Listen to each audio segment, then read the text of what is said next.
We're now live on YouTube. Thank you. Thank you very much. Good evening and welcome to the full council meeting of Broadland District Council on Thursday the 19th of November.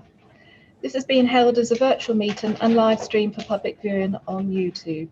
A very warm welcome to everyone joining us via the live streaming link. I am Karen Vincent, Chairman of the Council. This evening, our committee officer is Dawn Matthews and Leah Arthurton is managing the live stream for us. So thank you both for your support this evening. Councillors, we have a long and full agenda before us and we have a number of decisions to make this evening.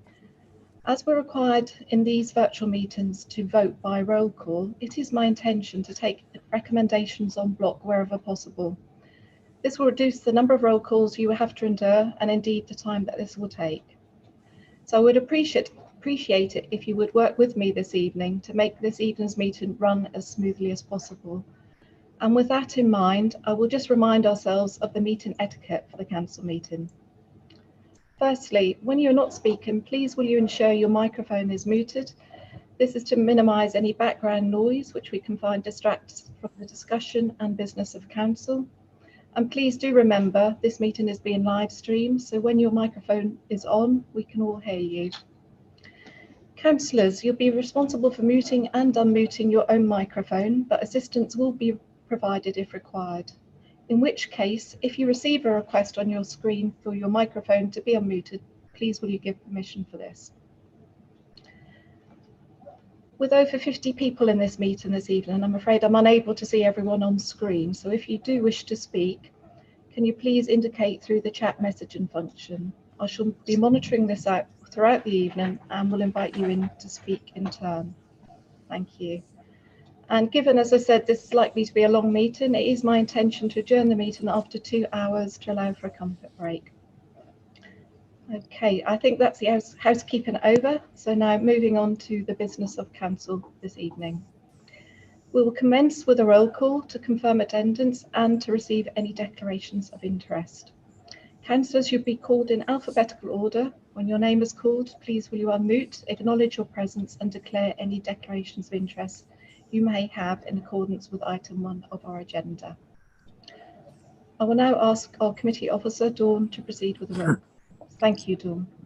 Thank you, Chairman. Councillor Adams. Here, no declarations of interest. Councillor Beadle, I don't think has joined us. No. Councillor Brennan. I don't think I've seen him either. No. Councillor Britcher. Present and no declarations of interest. Councillor Bullman. Here and none. Councillor Catchpole. Present, no declarations of interest. Councillor Clancy. Here, no declarations of interest. Councillor Cook is not here. Councillor Copplestone. Here, and I have been in receipt of a local restriction support grant for my business. Thank you. Councillor Crotch. Present and no declarations. Councillor Emsell. Here, no declarations. Councillor Fisher. Present and no declarations of interest. Thank you. Councillor Folger.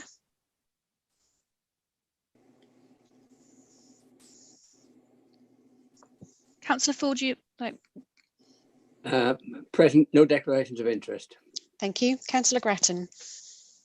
Present, and I've got an application in for a local restriction support grant.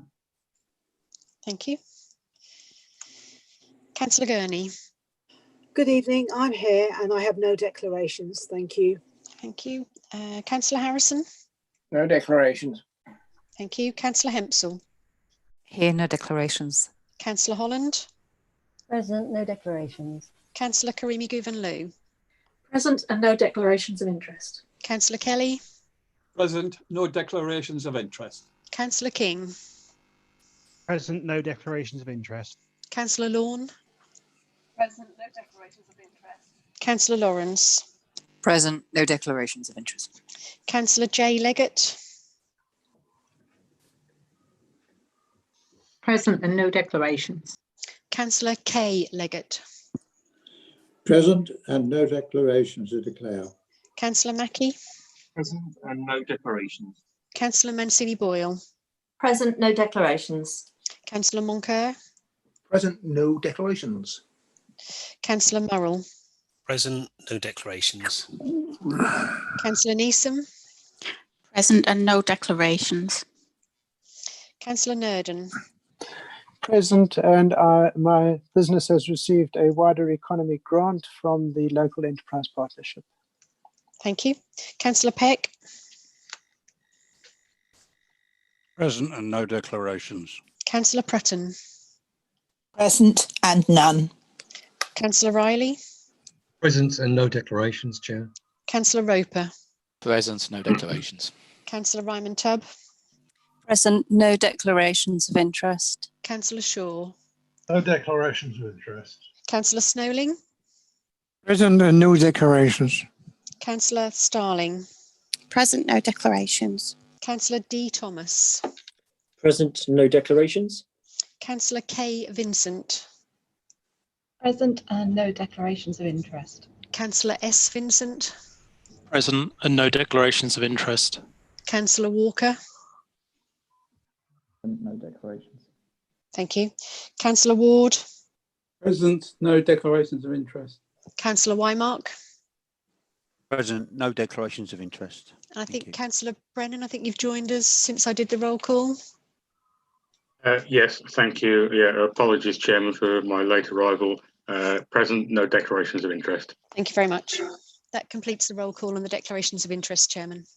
Thank you very much. That now takes us on to item 2, apologies. Dawn, do we have any apologies for absence, please? Yes, Chairman, I have apologies from Councillors Cook, Hartley and J. Thomas. Thank you very much. Apologies noted. That now takes us to item 3, to consider the minutes of the council meeting held on the 24th of September. We're required to approve the minutes by roll call, but before we do this, councillors, if you have any points of accuracy on those minutes, would you please indicate in the chat function now? They start on page 9 of your agenda. Thank you. I'll pause a moment before we go to the roll call.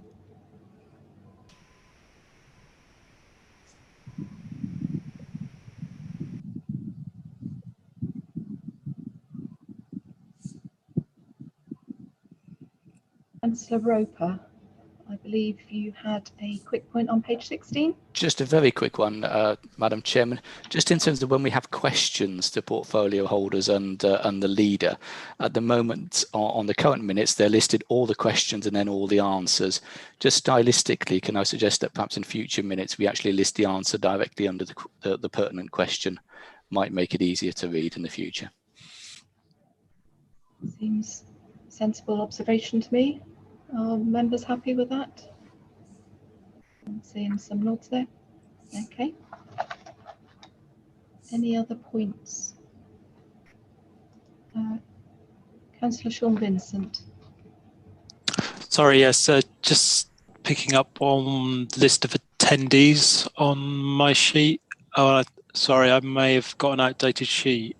Can I just check with Linda or Dawn if has the list of attendees been updated? No, Chairman, it is as in front of you, and there is a correction needed there to remove Councillor Roper from the list of attendees. Thank you. Okay. Thank you for those.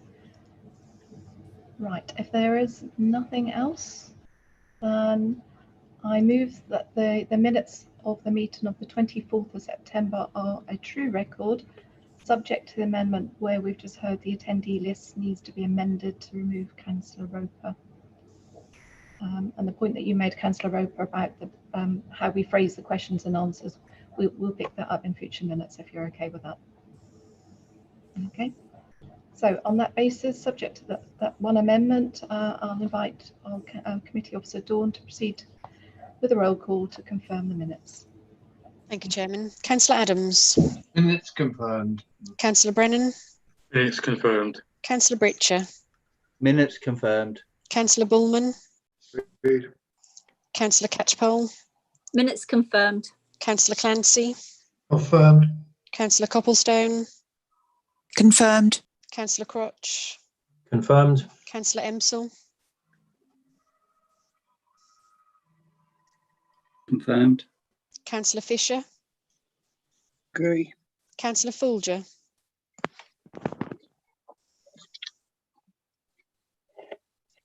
Confirmed.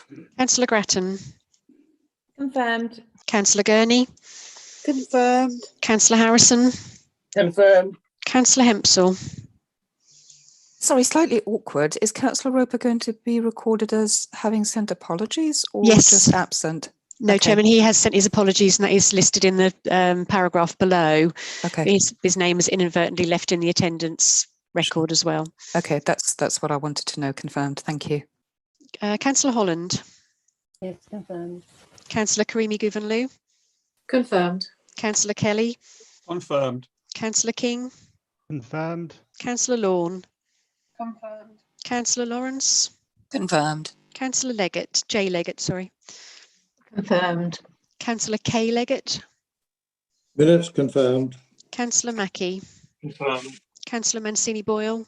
Confirmed. Councillor Moncur. I wasn't present. Councillor Murrell. Confirmed. Councillor Neeson. I wasn't present either. Councillor Nurden. Confirmed. Councillor Peck. Confirmed. Councillor Prutton. Confirmed. Councillor Riley.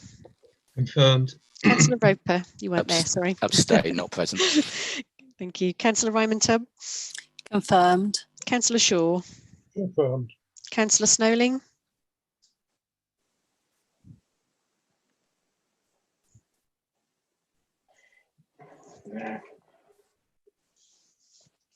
Councillor Snowling. Confirmed. Thank you. Councillor Starling. Confirmed. Councillor D Thomas. Confirmed. Councillor K Vincent. Agree with the minutes. Thank you. Confirmed. Councillor S Vincent. Confirmed. Councillor Walker. Confirmed. Councillor Ward. Confirmed. Councillor Wymark. Confirmed. That completes that item of business, Chairman. Thank you. On that basis, with that one amendment, I will sign the minutes as a true record of the meeting. Thank you. Okay, that takes us on to item 4, matters arising from the minutes. Do we have any matters arising?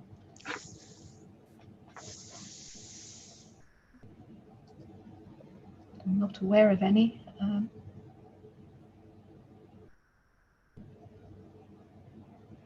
Nope, there's nothing coming through in the chat, so I'll take that as a no, unless anyone indicates otherwise now. Nope, I'm going to take that as a no, no matters arising. That now takes us on to item 5, to receive the announcements, starting with myself. You'll find a list of my civic engagements in the agenda, so I don't propose to read them out, but I would like to highlight just 2. I was pleased to support the Deputy Leader at the Good Causes launch of the Broadland Community Lottery earlier this month, at which a number of local good causes attended, and the opportunity for them was to hear how the new community lottery could benefit them, and also how they're able to register. And if you haven't seen the recording of that to learn more about the community lottery, I would encourage you to do so. It is most interesting. I'd also like to make particular mention of our Community Heart Awards, which were screened on the 12th of November. The awards give this council the opportunity to recognise a valuable contribution of volunteers, individual businesses and groups in our communities throughout the district. And it was my great pleasure to help host the event and present some of the awards, in particular the Young Person of the Year, the Inspiration of the Year and Community Group of the Year. It's quite humbling to hear the stories and the inspirational work these people are doing. And again, if you haven't seen the award ceremony, it's available to view on YouTube. As you will be aware, due to the COVID restrictions, we were unable to hold the award ceremony in the normal way, but we held it virtually this year, and as I said, it was screened on YouTube on the 12th of November. My congratulations go to our amazing and incredibly deserving winners, and my heartfelt thanks go not only to those winners, but to everyone who was nominated for one of our Community Heart Awards. Each nomination demonstrates a positive difference a person or a group has had or has made, I should say. And so I'd like to take this opportunity to say a huge thank you to each and every one of you for your inspirational work and achievements. I'd also like to thank the award sponsors, Price Bailey, for making the awards possible. And last but certainly not least, I'd like to say thank you to Dan Goodwin and Jack Edwards for all their hard work in pulling the event together. So a big thank you to all of you. Right, I'll hand over to the Vice Chairman. Do you have any announcements?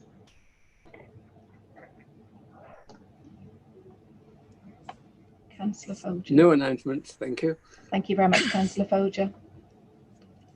Leader, do you have any announcements you'd like to make? Thank you, Chairman. I would just like to come back to where we find ourselves at the moment in what are difficult and uncertain times relating to the COVID virus, which is now unfortunately back with us with a vengeance. We are now 2 weeks into the current lockdown, and cases, as we've been reporting or have seen reported, have been rising. Hopefully now we're at a point where the restrictions will start to have an impact on those numbers, but as I say, we wait to see. I would just like to take this opportunity to remind everybody to stay safe and to follow the guidelines. I'd also just like to let you know that now the council is starting its preparations for when the lockdown finishes, and we're looking to recruit and bring into place marshals so that we can assist and advise people going forward, but also provide some local track and trace, which will make a big difference, we feel, in the prevention of the virus taking hold again once we come out of lockdown. Thank you, Chairman. Thank you, Leader. That now takes us to the members of the Cabinet. I will first go to the Deputy Leader, and then following that, I'll invite Cabinet members in alphabetical order. So firstly, Councillor Mancini-Boyle. Yes, thank you, Madam Chair. Just to say, really, we're now in the process of the budget setting, and quite early on, we're seeing some big asks from probably every directorate, really, because of under the circumstances. So it will be a difficult budget setting this time, but we've definitely got Rodney and Debbie working really hard. And so I look forward to presenting the options to you fairly soon. Thank you. Thank you, Councillor Mancini-Boyle. We look forward to those. Councillor Copleston. Thank you, Madam Chair. Quite a lot of exciting news coming from government. Firstly, the Green Industrial Revolution that was recently announced this week will have a great impact on our region. Last year, the New Anglia LEP issued their local industrial strategy and identified ways that we can increase productivity in our area, and renewables was one of those areas. So I am looking forward to, with much anticipation, to business coming to our area and providing jobs in the green energy sector. And I know our local MP is working with government to see if we can get an offshore ring main, which will put us at the centre of energy production via offshore wind, amongst other new emerging technologies. Also, in the last couple of weeks, government have announced the new Agriculture Act, which will replace the Common Agricultural Policy and give farmers security post-Brexit. The Agriculture Act says we will see public money for public goods such as better air quality and water quality, thriving wildlife, soil health, as well as measures to reduce flooding and tackle the effects of climate change, which will have a positive effect on our region. Government have also given 1.1 billion to local authorities to help them support businesses more broadly in our region. And We have had 1.6 million of this allocated to Broadland for additional restrictions grants. And in addition to this, the local lockdown grants for business premises forced to close in England, which are to receive grants up to worth up to £3,000 per month under local restrictions support grant. And the portfolio holder for finance announced that £634,000 were paid to our businesses in the first week, which was last week. As well as that, the furlough scheme has been extended to the end of March. This is the largest package of emergency support in post-war history to protect and create and support jobs. Thank you, Madam Chair. Thank you, Councillor Copstone, for your very comprehensive update. Thank you. Councillor Emsall, do you have any announcements? No. Thank you, Councillor Emsall. Councillor Hempsall. Chairman, thank you very much, and really comprehensive report from Councillor Copleston. I'm really impressed with that. I have nothing more to report than the local plan is rumbling on. We're heading towards the Reg 19 consultation, which will make its way through the committee cycles here at Broadland by January. So everybody keep your eyes peeled for the various stages of consultation that you will be able to feed into before this goes out to the public. So yeah, that's all. Thank you, Chairman. Thank you. Thank you, Councillor Hempsall. Councillor Judy Leggett, do you have any announcements?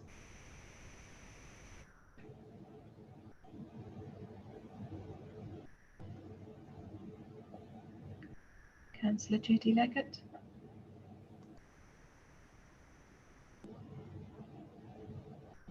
I got carried away. I thought I was unmuted. No, thank you, Chairman, but no remarks from me. Okay, thank you. Councillor Wymark, I noted in the chat that you have something you wish to say. Yeah, thank you, Madam Chairman. Yeah, there was a couple of things I wanted to bring up. Really. The first thing was the council have been in receipt of correspondence from the Motor Neuron Disease Association, which draws attention to their recent report, Act to Adapt. So it's been requested that we look at this report with the council officers and post a message of support on their campaign website. What I'd like to do, basically the report asks for action to secure safe and accessible homes for people with motor neuron disease and raise awareness for everyone living with this terminal illness. So what I'd like to do is share a report with the council officers and consider the Act to Adapt report at a future wellbeing panel meeting. So we'll bring that up back then. I'd also like to share with you that we've got funding of just over £1 million for the Ministry for Housing, Communities and Local Government for the Next Step accommodation programme. Working with our partners at Clarion, they will get the lion's share of that money, so basically £750,000, plus they will put £500,000 themselves into the pot to buy 10 properties. Those properties will be ring fenced for 30 years. The rest of the money we will use to employ 2 dedicated. Sorry, someone's banging around.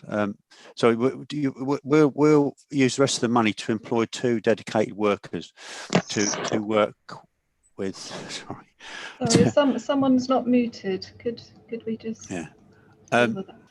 So yeah, basically I think we're all right now.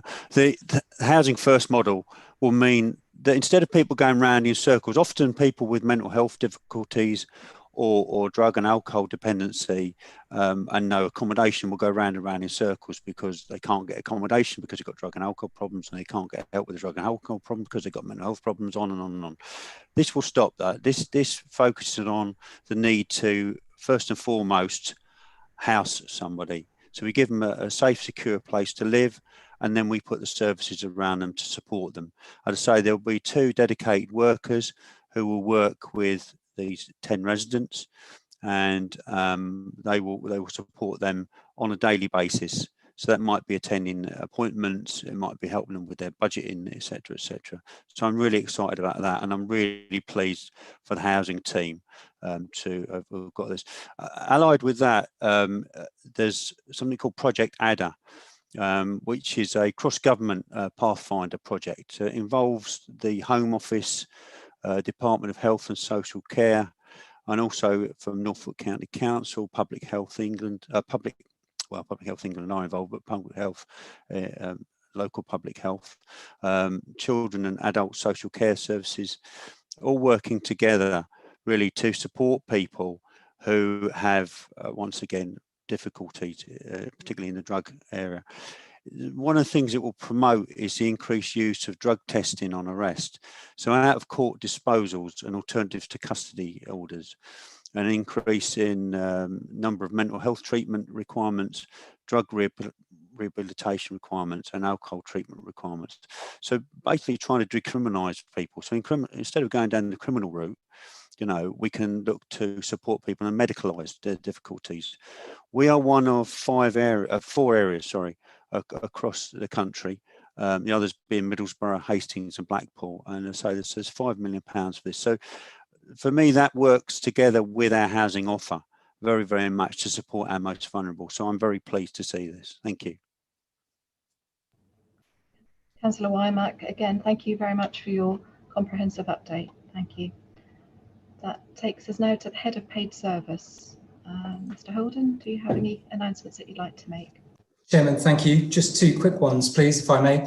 First off, just to build on what you were saying with regards to our response to COVID, and just to say publicly thank you to all of our staff who are working again at maximum effort to make sure we respond well, both in, across the board really, whether it be that business grants, be that support to residents, or supporting the county-wide effort. And the second one is to remind members that today is International Men's Day. And why do I raise that? It's just a chance to make sure that as chaps, we're not very good at having conversations when things aren't okay, or making sure that we look after our health and well-being. And one of the focus of International Men's Day is to really get men to talk more openly about the things that are bothering them. I hope both of those announcements are okay. Thanks, Chairman. Thank you. Yes, absolutely. I didn't realise it's International Men's Day, and that's well said. And equally, the hard work that our staff team are now doing and rolling out in terms of the support during the second lockdown. So thank you very much for both those comments. That now takes us on to item 6, questions from the public. I believe there have been none notified. No, thank you. And item 7, public speaking. Again, none notified. That then swiftly takes us on to item 8, overview and scrutiny committee, if I can get my words out. I will now invite the committee chairman, Councillor Riley, to present the minutes of the committee. But councillors, before I hand over to Councillor Riley, may I remind you that we can refer only to the non-exempt minutes at this point. So please save any discussion on the exempt minutes until we reach item 19 of our agenda. Over to you, Councillor Riley. Thank you, Chair. The minutes from 22nd of September are as read, and they've been agreed by the ONS. Minutes on the 22nd of October are still in draft form, so they are subject, of course, to correction. So they may be corrected at the next committee. And that's over and out from me, Chair. Thank you. Thank you very much, Councillor Riley, for your we've received your minutes, so thank you very much. That now takes us to item 9 of the agenda, cabinet papers. They start on page 48 of your agenda papers.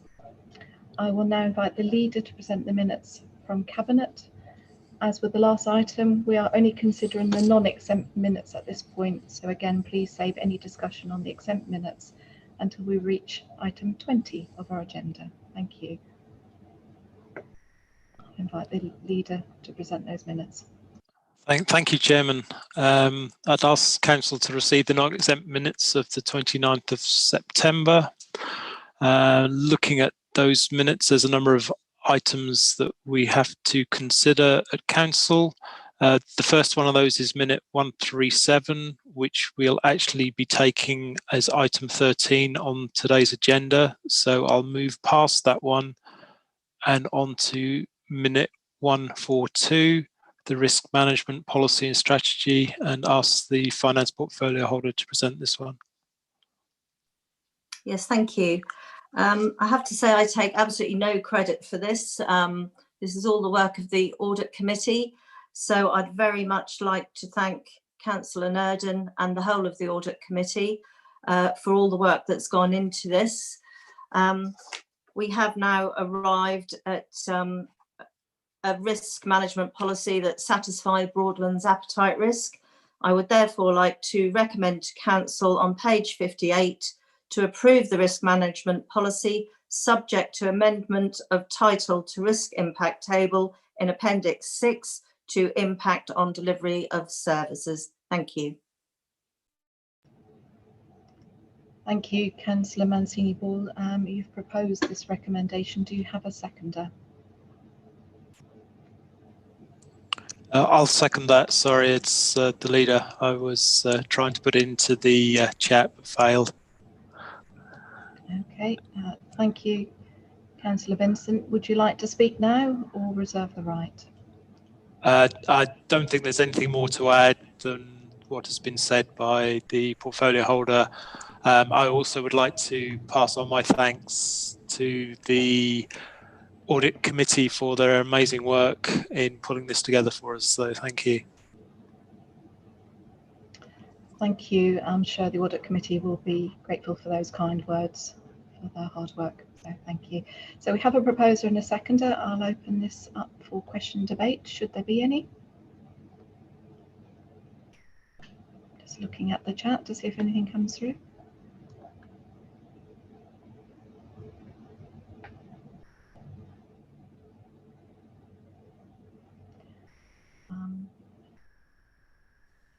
No, it's all gone very quiet. So thank you very much. I'll go back to Councillor Mancini-Ball. Did you want to say anything further before we go to the vote? No, I think I've said everything I need to. Thank you. Thank you.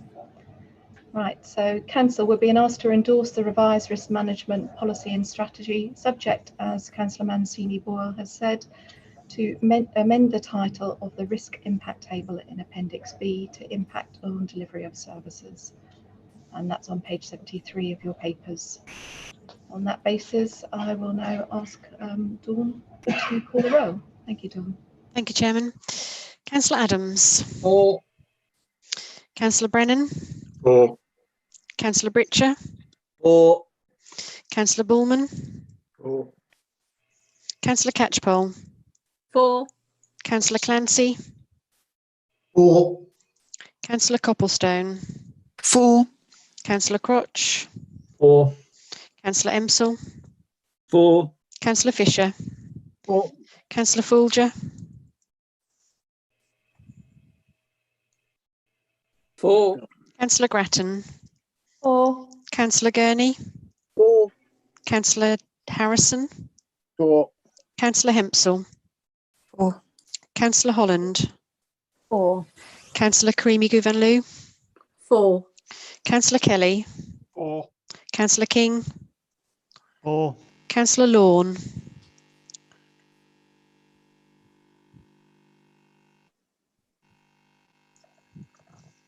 Councillor Lawn, have we lost you?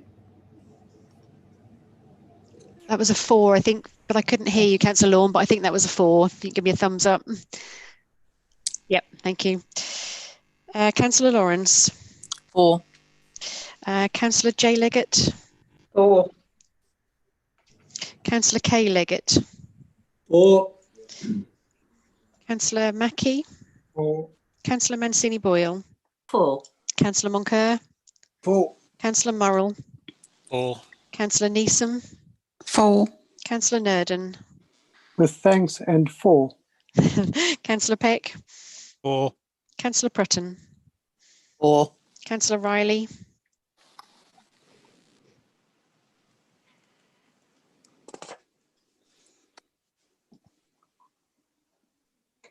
Councillor Riley. Very technical hitch there, Chair. Yeah, 4. Thank you. Councillor Roper. 4. Councillor Ryman Tubb. 4. Councillor Shaw. 4. Councillor Snowling.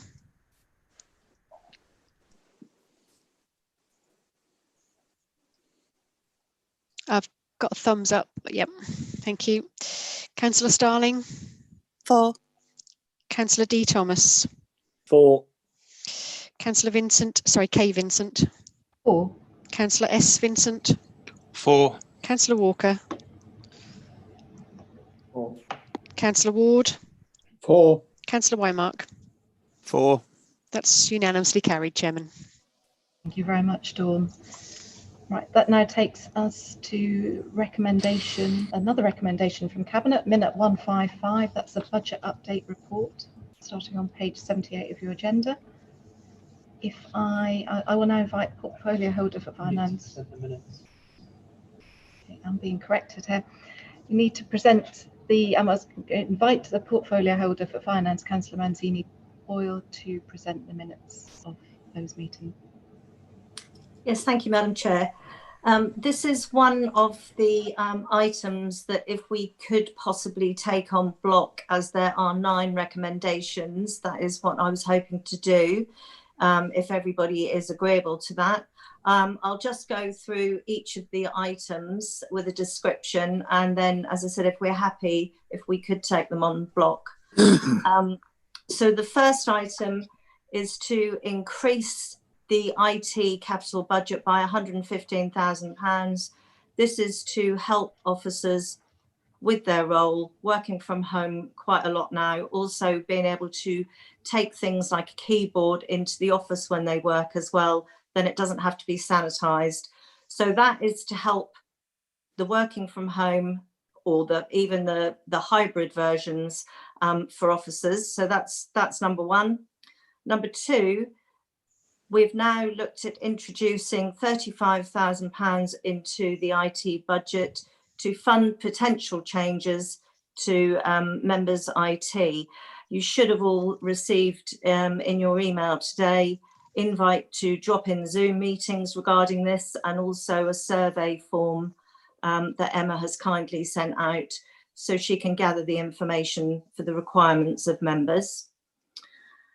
The third item on there is to introduce more money, £44,000, to enable us to actually have an officer to concentrate on delivery of our environmental strategy. I think as a council, that's something everybody cross-party has been quite keen to do. So we've now agreed to put that into the budget. We've also agreed that in item 4, that the unspent waste budget from looking at the local authority trading company will now go into the cost of our procurement, which is obviously ongoing at the moment. Item 5, to increase the provision for COVID expenditure from 250,000 to 295,000, and that is to cover the additional regulatory expenditure that is required. Item 6 is to reduce the funds in the direct hardship.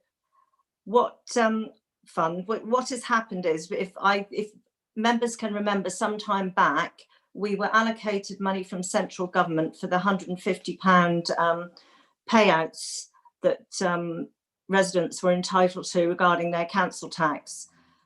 We also then top sliced £100,000 into a fund for direct hardship. We've actually to date only spent £13,000 of that, but we have overspent on the £150. So we propose to move the 77,000, leaving 10 in the hardship fund, move 77,000 over to carry on supporting the £150 payments. However, I would emphasise that that doesn't mean we wouldn't bring more money back into the hardship fund. Of course we would, if it was seen as needed. But as I said, this year we've only spent 13 so far, so we think 10 should well be okay. Item 7 is purely to change the 2021 income budgets that were previously shown, and that is purely because central government has now subsidised us for some of our loss of income. So that means our budget is reflects a slightly better figure. Item 8 is a surge fund or coronavirus enforcement grant was announced also by central government, of which Broadland District Council was awarded £49,421. We're asking that the Assistant Director of Regulatory is entitled to spend this money however he sees fit, so he can react very quickly without having to keep coming back to council. He will, at the end of it, though, present us with a report so we can see where the money has gone. This obviously will protect our residents and protect our businesses. And finally, item 9, for some time we've had an assistant director role on the consultancy team that has been vacant. So we're just suggesting now that we remove that because it's not a role that's required any longer. So these recommendations are on page 80 of your papers. And as I said, I'd like to propose 1 to 9 en bloc, if that's possible. Thank you. Thank you, Councillor Mancini-Ball. You propose, do you have a seconder?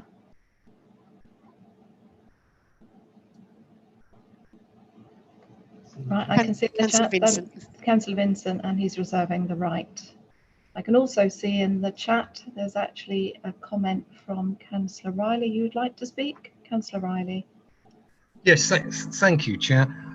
In relation to the recommendations, excuse me, one right the way through on all the numbers there quoted by by Councillor Boyle, I have to say that I fully support all of those with the exception of recommendation 2.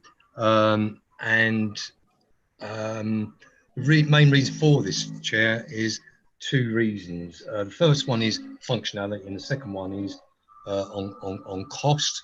And the amendment I'm seeking to put to council, and I will look for a seconder, obviously. I'll read it out in case all councillors can't see this.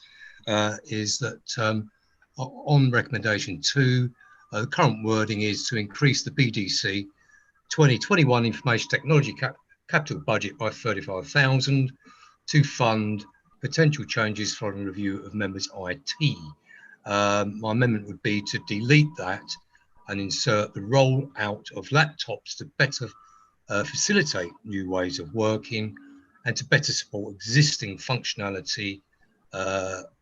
requirements for members' IT. I would like to explain why under the 2 points I've mentioned, but I think first of all, Chair, it's probably appropriate to seek a seconder first, if you agree, and then I could then explain the basis for the amendment, if that's okay with you, Chair. You would need a seconder, yes. Do you have one? Yes, I can see Councillor Roper, you wanted to second. Did you want to reserve the right? I will reserve the right, so I'll let Councillor Riley go first. Okay, thank you. Back to you, Councillor Riley. Thank you, Chair, and thank you, Dan, for seconding. Yes, on functionality, the council moved to paperless back in 2014. I was OMS Chair at the time, and the main reason for doing this was to ensure that we did not have the cost of, excuse me, staff's time and also the print costs and the exorbitant postage costs as well, and that we was going to be provided with kits in the form of iPads that would ensure that we could function as councillors and at meetings accordingly. The reality of this, however, is, of course, as we sit here tonight, all councillors are in receipt of printed documents, and very heavy printed documents they are. So the functionality of the iPads is actually not functioning for the original purpose of supplying the IT kit we have. The cost in relation to this is extensive. I believe it's several thousand at least. If we'd been provided with laptops in the first place, then we would be fully functional and we would not be incurring costs as a council in terms of printing, staff and postage. So they are just simply not functional for what our needs are, and it's costing this council money. It's actually a full saving to provide iPads, and in the future we would actually save more money by going to laptops. At ONS, we examined this in great detail, and therefore we recommended to Cabinet that we should also roll out to members laptops. And the wording that I've just put forward, Chair, is very, very similar to the wording that Councillor Adams as Vice Chair proposed at the ONS committee that was unanimously supported. There is another issue in terms of cost as well. During the ONS session, Rodney clearly indicated that it's an underspend, as we know, and that therefore the costs in terms of the officers' rollout would be covered. It was also confirmed that the cost in terms of a members' rollout, approximately 32,500 worked out, Rodney confirmed that back, would also be covered in the underspend. So this will not be a burden to the taxpayer. But in actual fact, there's another point to be made around this. In 2 years' time, approximately, the council have to, if we remain with iPads, supply new iPads. The costs of those are well over £750 and will be by more so in 2 years' time. The difference in terms of cost between a laptop, which contains its own self-contained keyboard, the difference is around about £150 to £200. So we're actually talking about £7,000 to £8,000 when you factor that in, which will have to be factored into the budget in 2 years' time. So the 35,500, I support that. However, it should be more than enough, and the real cost is actually a lot less than this.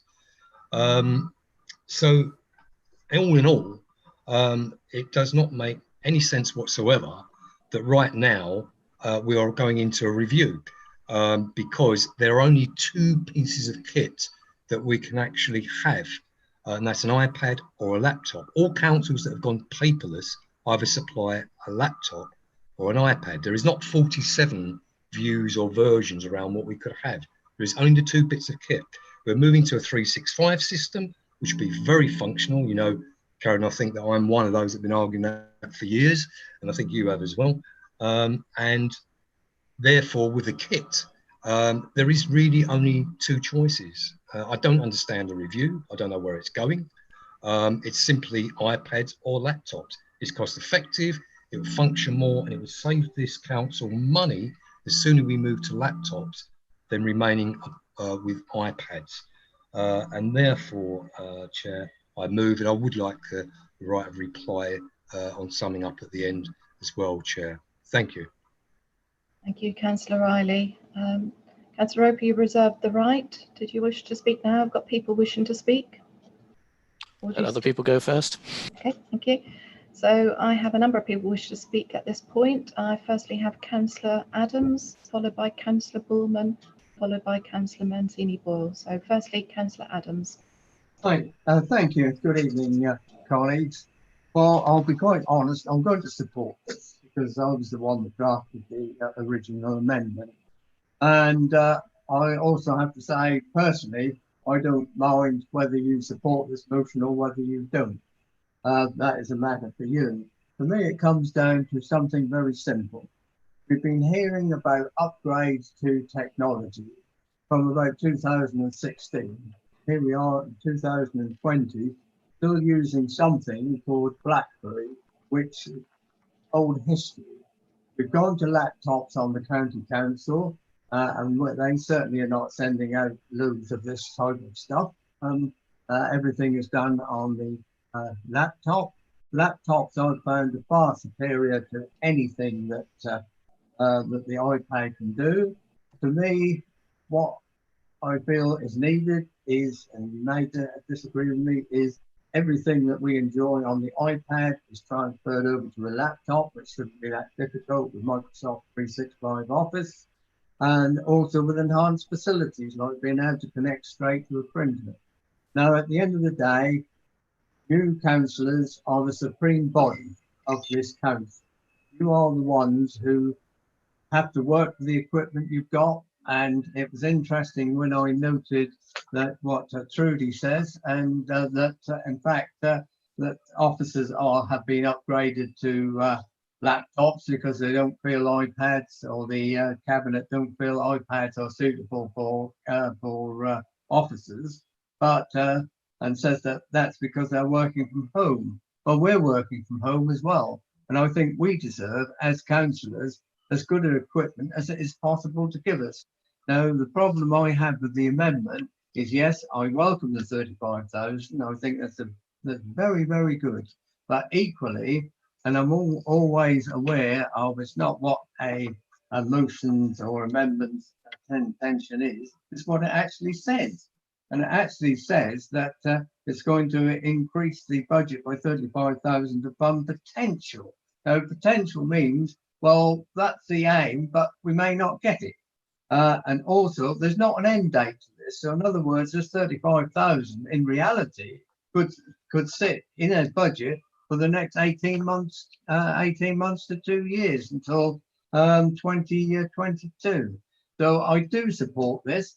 As I said, it's up to you. You're the members. You should know what sort of equipment you want, especially those that are county councillors, know how far superior laptops are to iPads. But as I said, I will be supporting the amendment. But as I said, you're the supreme body. You must make up your own minds. Right. Thank you, Chairman. Thank you, Councillor Adams. That now takes us to Councillor Bullman. You wanted to make a point. No, I have nothing to add, Madam Chairman. I made a comment in the chat line. That's it. Okay. Just for the benefit of people who can't see that, your point of information is that you don't recall supporting this overview and scrutiny. So thank you for your comment. Councillor Mancini Boyle. My memory could, of course, be failing me. Thank you, Councillor Bullman. Councillor Mancini Boyle, I believe you would like to speak. Yes, thank you.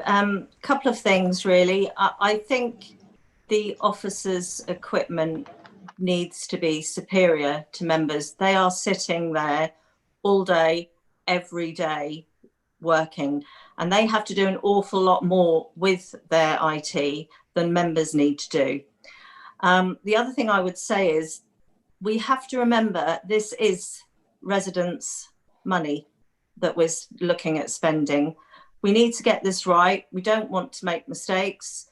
We want the feedback, which has happened really quickly, that Emma has got that out to everybody. And what I would say, even having the laptop, you're still going to need a second screen. You're not going to be able to look at papers at the same time as being on your Zoom. So I don't really understand how that is making that much difference by rolling out laptops to everybody. And secondly, I would say, with regards to many of the county councillors, I know you do already sit on your county council laptops doing the meetings anyway. So do you really need to have 2 laptops funded by residents? So that's one of the things I would say, and I think it is something that has been incorporated on Emma's survey form. So I would just ask you to consider that you are spending residents' money here. Thank you, Councillor Mancini Boyle. The next person wishing to speak was Councillor Karimi Gouvenlou. Thank you, Madam Chair. I would like to speak in support of the amendment. I was quite happy to get my laptop when I first became a councillor in May last year, but after using it all this time, I find it's considerably frustrating trying to do the work as a councillor on my iPad. In my view, a laptop would allow for a more effective and paperless multitasking, as currently it is not possible to review documents while using the iPad for Zoom meetings. Documents cannot be printed off before a meeting or viewed on the split screen at the same time. This is particularly important when final papers are not received on time. Anything I wish to print off must be sent to my personal computer by email to be printed. A laptop with MS Office enables full compatibility with all documents without formatting issues on the iPad. It would also enable the creation and editing of documents and letters that I can print off on my own printer. A laptop would have unified storage space to access all apps, making my life as a councillor much, much easier. I really cannot understand why there is such a reluctance by this council to purchase an extra 40 laptops. And as Councillor Mancini-Ball said, it won't be 40, it'll be less if Norfolk County councillors use their own laptops for district work. Surely this is a small price to pay to ensure all councillors can perform their duties to the best of their abilities with equipment that is user-friendly. Thank you for listening. Thank you, Councillor Creamy-Gouvenlou. I then have a number of people. We've got about 7 people wishing to speak, and then I think we'll go back and start drawing this to a close. I've got Councillor Shaw. Thank you, Madam Chairman. Yes, I must agree. I agree with the amendments entirely.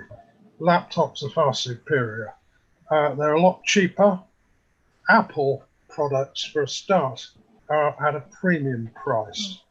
And you'll find that most people who prefer Apple, they've been Apple people for forever, basically. You get 2 types of people, Apple and Microsoft. One person goes one way, one person goes the other. And Apple people don't want to change in general. And Microsoft people, many of them are ex-Apple people. But you will find that you'll be able to do a lot more with a laptop. It's bigger, so it's easier to see. And as I said before, they're so much cheaper than Apple products. Thank you, Councillor Shaw. Councillor Brennan, you wanted to make a brief comment, you say? Well, it was going to be brief, Chair. Thank you. Originally, yeah. I mean, we've got a number of problems here. A laptop, whatever size it is, and they start at about 15 inches and go up. They are bigger than an iPad. They are easier to look at. I've got one in front of me now, and many of us also have at the same time. You don't have to strain your eyes to look at it. I've got 1, 2, 3, 4, 5. I've got 25 people in front of me at the moment. It's easy just to flick across to another screen. And as I was doing while other people were talking, I've got a tab open at the bottom for my Outlook. I can quickly check that. I can still hear what everybody is saying. It's not a problem with the software per se, other than Microsoft, sadly, for those who like Apple, is far more effective, efficient. And as others have said, Apple products are at premium price. That is why Apple is, I think, the 3rd rated company in the world. Yeah, because it hooks people in and keeps making them buy Apple products. All I want is a larger screen with a keyboard, which I have in front of me. It's full-size keyboard, and I want to be able to quickly flip from one program to another without all this business of touching the screen and pressing this and then moving across and going to cancel a file share, etc., etc. It's software and the item. And as was said, a laptop, whether it be HP or Samsung or whatever, is cheaper and far cheaper than an Apple product. And we really ought to be going down that route. That's my pitch. Sorry, Chair. Thank you.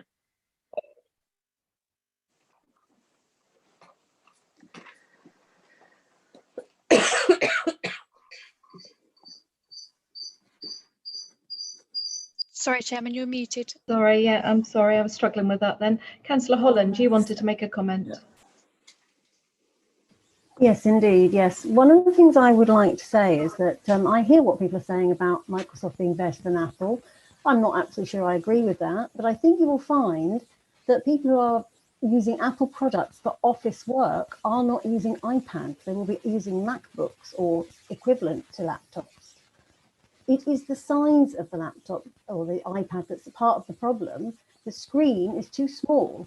If I want to look at some plans and some text that goes with it, I can't do that because I can't look at 2 things at the same time because the screen is too small. Sometimes the context of what's in the text is relevant to what I'm looking at in the diagram.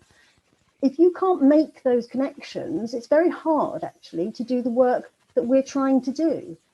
I appreciate that officers are working full time in an office all day, but the actual outcomes that they're expected to do are pretty similar to those that we're expected to do.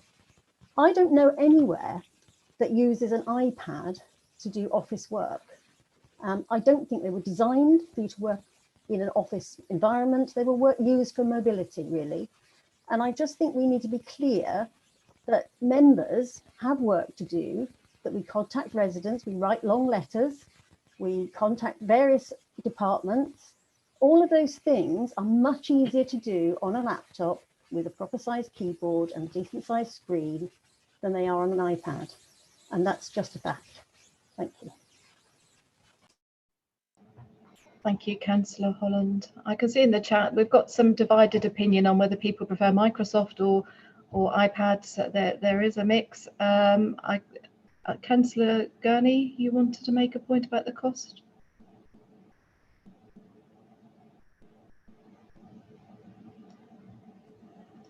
Yes, the only thing I was going to say, can you hear me? I can now, yes, thank you. Yeah, the only thing I was going to say is that there's some reference to laptops, there's reference to what we get from Norfolk County Council, and I was just making the point that the ThinkPad we get from County Council is about £1,400. I know the County Council bought 84, so they got them on a bulk buy, so to speak, but that sort of that isn't a laptop. That actually is a pad, a detachable pad with a bigger screen with a keyboard. That's why it's called a ThinkPad, but they are pricey. If you're talking about just a general laptop, you can buy a general laptop for a lot less than that. But the ThinkPads we're using at County are expensive, and I didn't want people to be trying to make a comparison about ThinkPads and laptops, because they're not the same at all. Because as I said, if you've got a ThinkPad as you have, Karen, you know yours comes to pieces and you can use it virtually like an iPad anyway. So my personal view is, I think we at times with the COVID and everything and these very different circumstances that we usually have, we're having to work in all sorts of different and innovative ways. And most of the time I've got two screens running now because I've got detail on one and I've got report on another. But for tonight, really, there was the critique about having all that paper document. But that paper document for me tonight is a godsend, because I've got my Zoom on my iPad, Broadland iPad, and my paper document by my side. My other technology tonight isn't going to take that particularly well, and if I did, I'd have to have two screens on and the whole place lit up like a Christmas tree. So I'm very easy as to what we do next. I think the survey is a good idea, but what it's going to establish is that no one fix is going to be for everybody, and this is a problem with the survey. It's going to be so many different permutations of what people want. The one thing I would have liked back is a printer, to be quite honest, and also a consideration of a broadband allowance, which county councillors do get, but I also understand South Norfolk district councillors get given up to £10 a month broadband allowance towards their broadband costs. So that's something I would like to see looked at as well. Thank you. Thank you, Councillor Gurney. I'm mindful we've had a very lengthy debate on this, so I'm going to start to draw this to a close. I can see that Councillor Ward has said he has a County laptop but prefers the functionality of an iPad. Councillor King, you've got a comment. Have you got anything new a new point to make? Yeah, I just wanted to give an example. Thank you, Madam Chairman. My staff with my business, they all have laptops, which means they can work from home if they need to work from home. If they need to work in the office, they just bring it in. I chaired Helston Full Parish Council meeting last week. I needed the laptop, I needed the iPad, and I needed my phone, all for doing different things. It is almost impossible, I find, to try to even attend a meeting with just the iPad. It is much more convenient for me to use my work laptop. I've got my work laptop and I've got a personal laptop. if the council provided me with an additional laptop, I don't need 3. The main problem that I have is when it comes to receiving emails and then going through that information that comes in via the emails, which can be 20 or 30 a day on occasions, it's very difficult to deal with all of that information on the iPad. And you can't access the emails from my personal laptop because of the security settings that we have to operate with. If you were to buy me a £500 laptop, it's wholly, for me personally, wholly unnecessary. But there needs to be some sort of workaround rather than just forwarding the email from my iPad to my personal account, which again isn't secure. There needs to be some sort of workaround that I can actually do my job as a councillor better. But finding a way operationally that I can really do the job with the products I've actually got, rather than spending a lot of money on something I obviously don't need. But thank you. Thank you, Councillor King. All right, I've got Councillor Vincent, followed by Councillor Emsall, and then we will draw that to a close. And because we've got so many more speakers, but I think we've given it a really good debate. So I'm going to take 2 more. Councillor Vincent. Thank you, Chairman. I found tonight's debate astonishing, bearing in mind this is a budget item where we're talking about putting finance aside to pay for something. What I've heard tonight is a whole host of things about functionality and need. I guess some of that's been prompted by the questionnaire going out today, asking members for their input to find the right solution. And again, just to come back to where we were, the iPad was the solution that was delivered 6 years ago. It was there for members to read their papers, to do emails, and to access the intranet. Those were the key things that it was used for. It also was a mobile device that they could use anywhere, hence the reason it had a card in it, a SIM card in it, so it could be used. That functionality still works today. It's not great, it's a bit clunky, and it could be better. And as we know, things have moved forward on the systems and the way they operate. So to come up and say that we need laptops is a bit of a bizarre thing to say. Yeah, COVID has impacted us, and that has meant that as a quick solution, we have been issuing papers.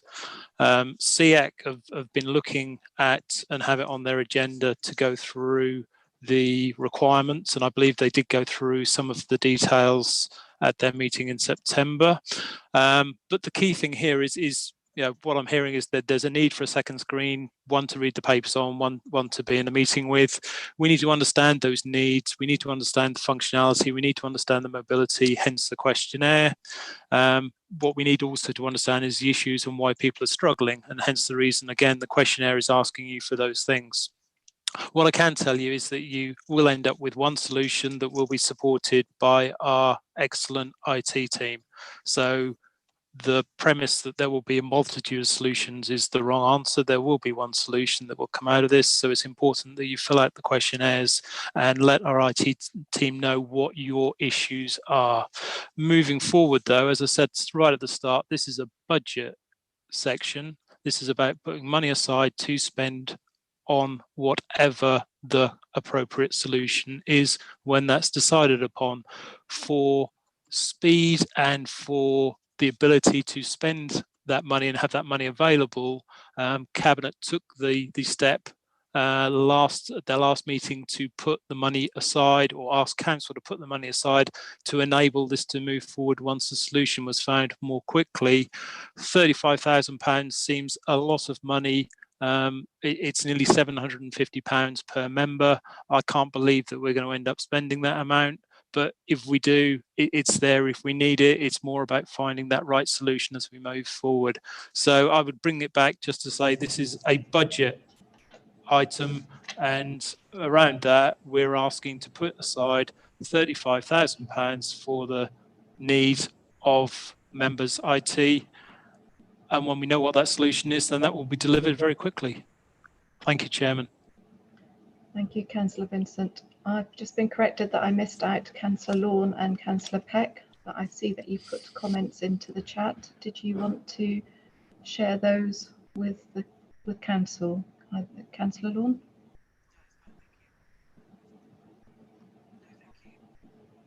Sorry, I can't quite hear you, Councillor Lawn. No, thank you. Councillor Peck, sorry, I didn't take your comment. Did you want to put that to council? Yeah, I'm just saying that I think this is I actually prefer my laptop, my county council laptop, to my Broadland iPad. However, I don't think this is an appropriate discussion that we're having today.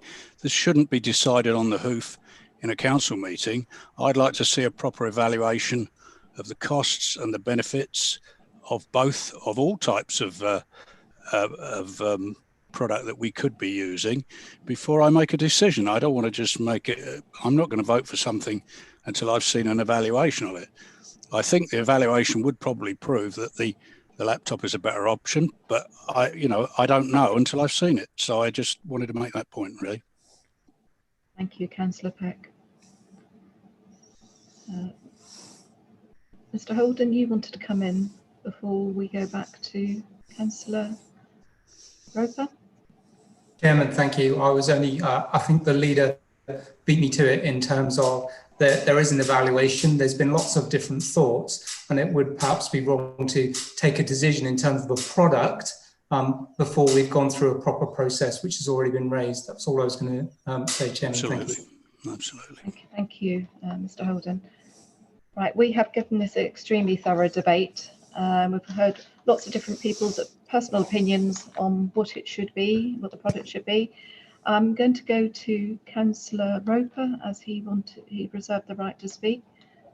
I'll go back to Councillor Riley to sum up, and then we will vote on this amendment. Councillor Roper.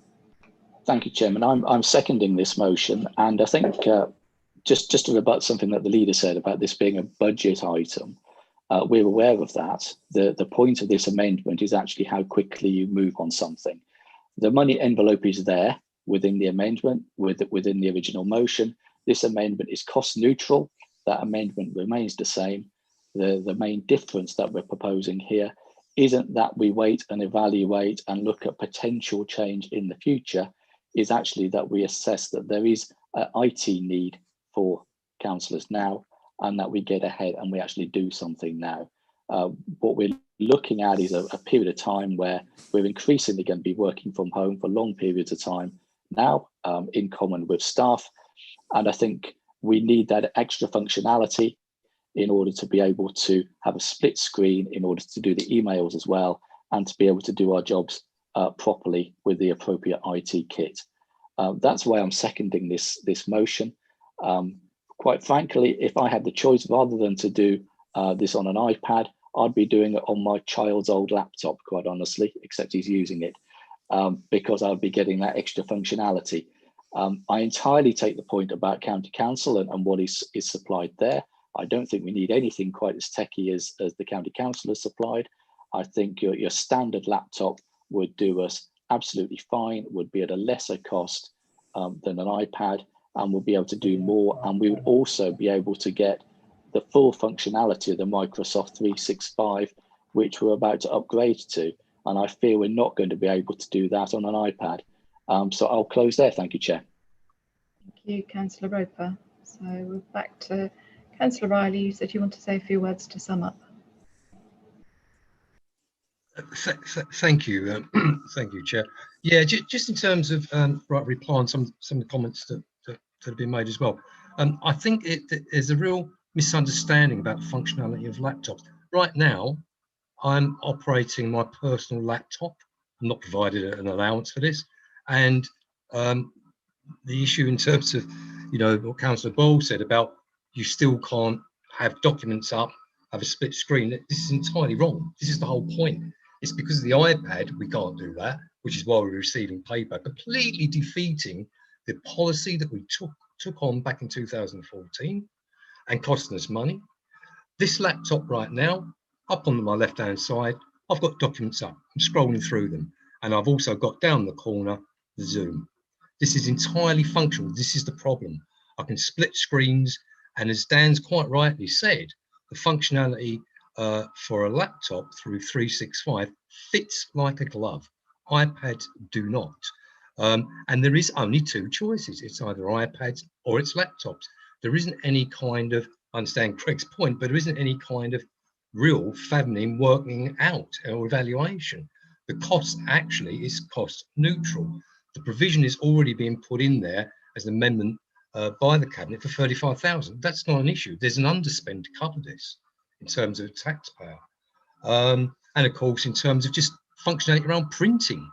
I was in a very difficult position at an ONS meeting where I couldn't use my laptop because I had a functional problem with it in terms of it was too noisy, I've had to have it fixed. I had to use my iPad. I could not read the preliminary agenda on the screen and it did not come in the post. I had to actually write down 18 pages the night before. On a laptop, that would never have happened, And sooner or later, we're going to have a failure happening, chairing one of these meetings as well, where the deputy chair has to come in, they're on an iPad and they actually haven't got a preliminary agenda because it was never printed out in the first place for them. It's really not functional. It's as simple as that. We asked over a year ago for a review of the iPads under the pre-budget questioning. It's been over a year in terms of evaluation. No review took place. We've got a proposition to roll out laptops for the officers that have been specified, not to the county standard, they're actually to a lower standard. That's already been worked out. So this is about continuing that rollout to us and providing the finance for that. The same kit, actually, minus an additional keyboard, which the officer's going to get, which is another level of expense. So therefore, this is actually appearing to me like we're stuck and we're not actually being functional in terms of the analysis that is being overlaid here. And we must move forward. Dan's right, and so are other members here. We need flexibility. My office is my home. I'm also part-time, a volunteer here. I have to be operational in my home, just like you're saying, admin, the officers need to be. A lot of the reasoning behind this is flexibility, 80% of them working from home. We have to do that right now. And this iPad is not serving our needs. It's defeating the original policy of going paperless. We are still in the world of paperless. With laptops, we would not be. So therefore, Chair, I do move this, and it is with a bit of passion, because we've been struggling around this for a very long time. Thank you, Chair. Thank you, Councillor Riley. When we started, before we got to this point, we were intending to take all 9 recommendations on block, but given that we have an amendment to this particular recommendation number 2, we need to go to a vote on that one and that one alone. So I'll invite the committee officer to call the roll on recommendation number 2 on the amended wording that Councillor Riley has put forward. Thank you, Chairman. So if I go through in alphabetical order and invite members to indicate if they are for or against the amendment proposed by Mr. Riley. So Councillor Adams. For. Councillor Brennan. For. Councillor Britcher. For. Councillor Bullman. Abstain. Councillor Catchpole. For. Councillor Clancy. For. Councillor Copplestone. Against. Councillor Crotch. Against. Councillor Emsall. Against. Councillor Fisher. Against. Councillor Folger.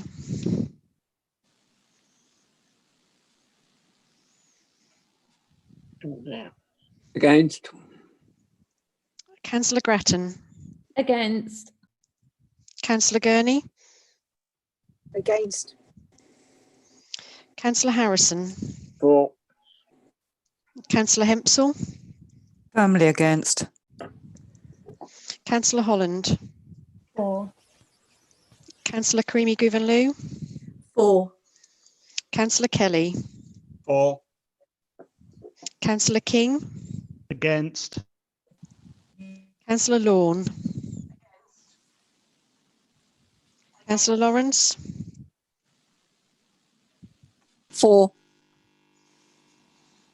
Councillor J Leggett. Against. Councillor Kay Leggett. Against. Councillor Mackie. Abstain. Councillor Mancini Boyle. Against. Councillor Moncur. Against. Councillor Murrell. Against. Councillor Neeson. For. Councillor Nurden. Abstain. Councillor Peck. Against. Councillor Prutton. Abstain. Councillor Riley.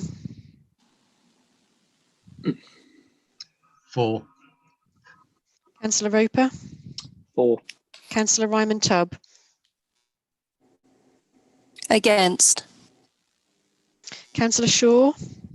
For. Councillor Snowling.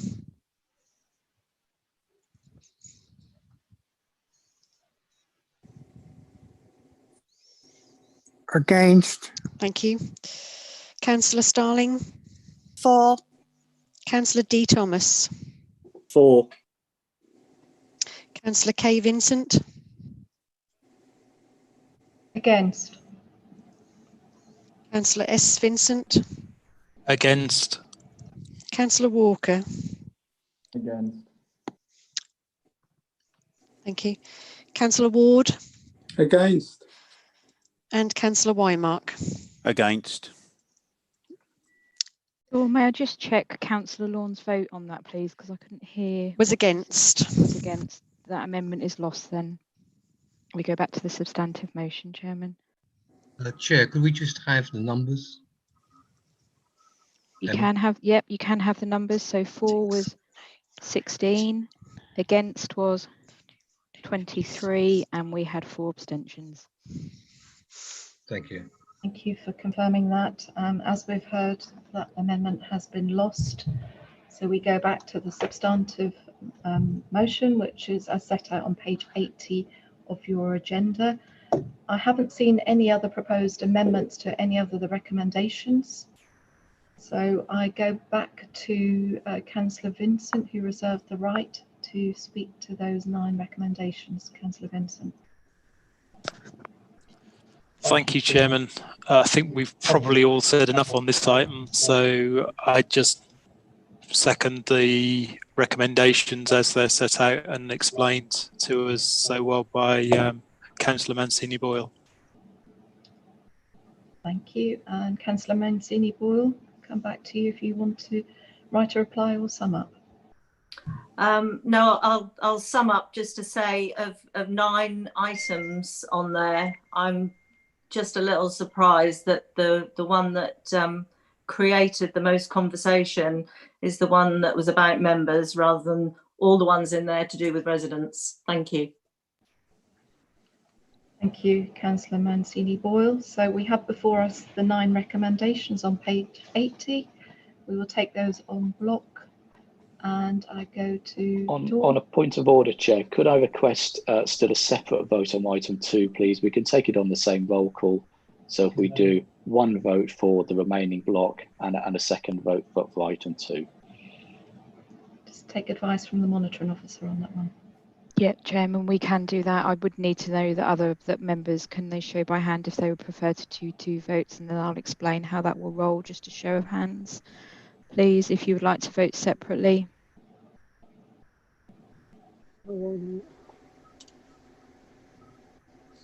We're pretty split on that. So what I do propose, Chairman, is we do 2 votes. So the committee officer will call your name.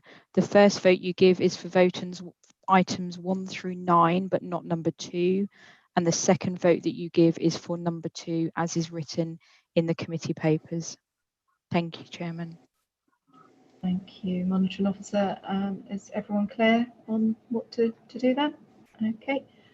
Thank you very much. So back to you, Dawn, to call the roll in that way. Thank you.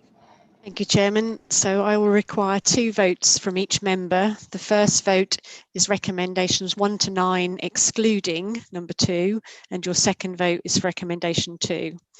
So could you indicate if you are for or against? Councillor Adams. For. And your second vote? Against.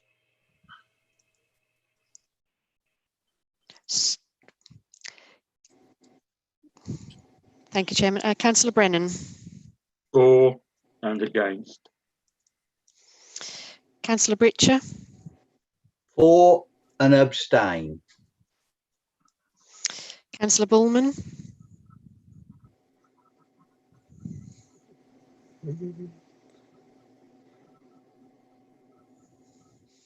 Councillor Bullman, are you able to unmute? Leah, do we have Councillor Bullman still in the meeting? He is, but I think he's frozen, so it might be worth coming back to him. We'll come back to Councillor Bullman. Thank you. If you could remind me at the end, so I don't forget him. Councillor Catchpole. For and abstain. Councillor Clancy. For and abstain. Councillor Copplestone. For and for.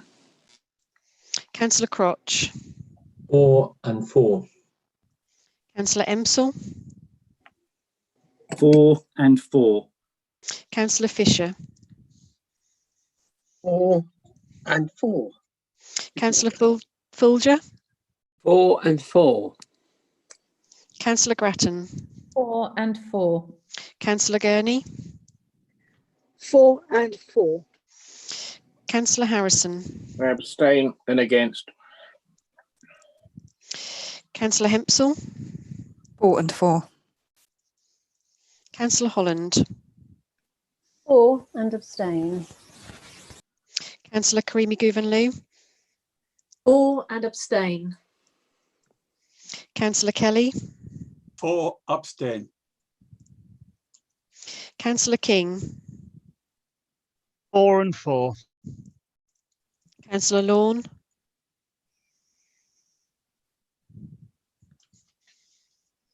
Oh dear. 4 and 4. Thank you. Councillor Lawrence. For and abstain. Councillor J Leggett. 4 and 4. Councillor K Leggett. 4 and 4. Councillor Mackie. 4 and abstain. Councillor Mancini Boyle. 4 and 4. Councillor Moncur. 4 and 4. Councillor Murrell. 4 and 4. Councillor Neeson. 4 and abstain. Councillor Nurden. 4 and abstain. Councillor Peck. 4 and 4. Councillor Prutton. 4 and abstain. Councillor Riley. For and abstain. Councillor Roper. 4 and abstain. Councillor Ryman Tubb. 4 and 4. Councillor Shaw. 4 and abstain. Councillor Snowling.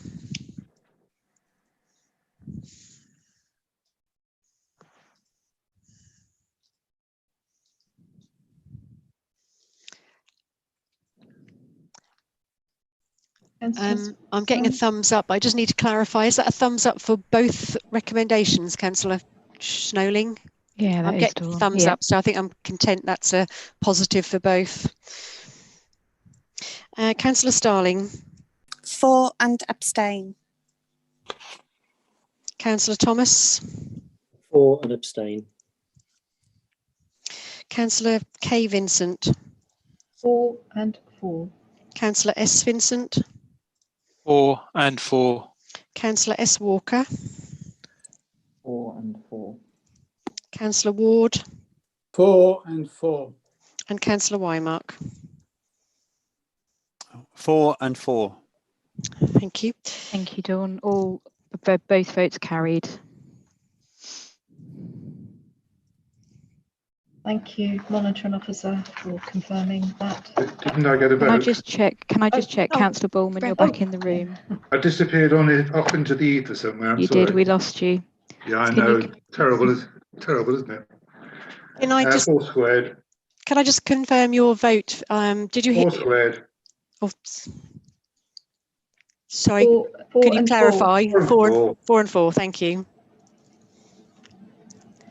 That is carried, Chairman. Could I just check, Councillor Bullman, were you here for the full debate?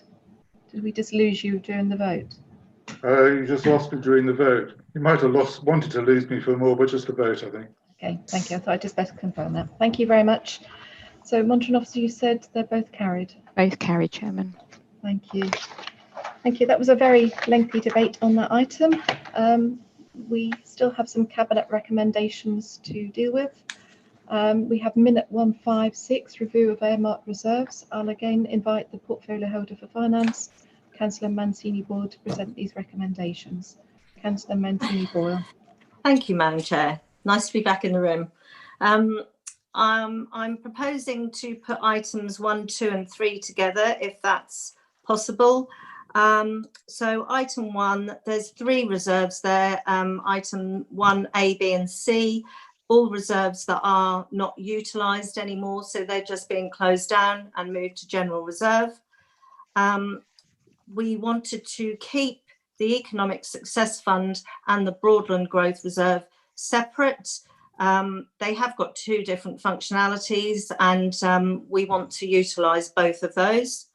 And then finally, item 3, you will have a paper coming to December Cabinet regarding allocation of reserves. So at the moment, we're deferring that decision.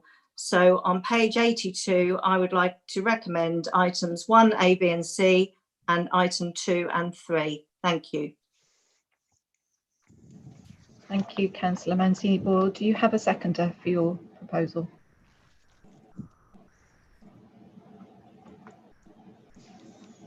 I'm just trying to check the chat, see if there's anything. Councillor Vincent, Chairman, has seconded that. Thank you very much for that. Councillor Vincent, would you like to speak now or reserve the right? Second, reserve the right. Okay, thank you. I'll open that up for question and debate. Is there anything that anyone would like to say? I can see Councillor Roper has supported that. We take them as one vote. That's certainly what I was going to suggest.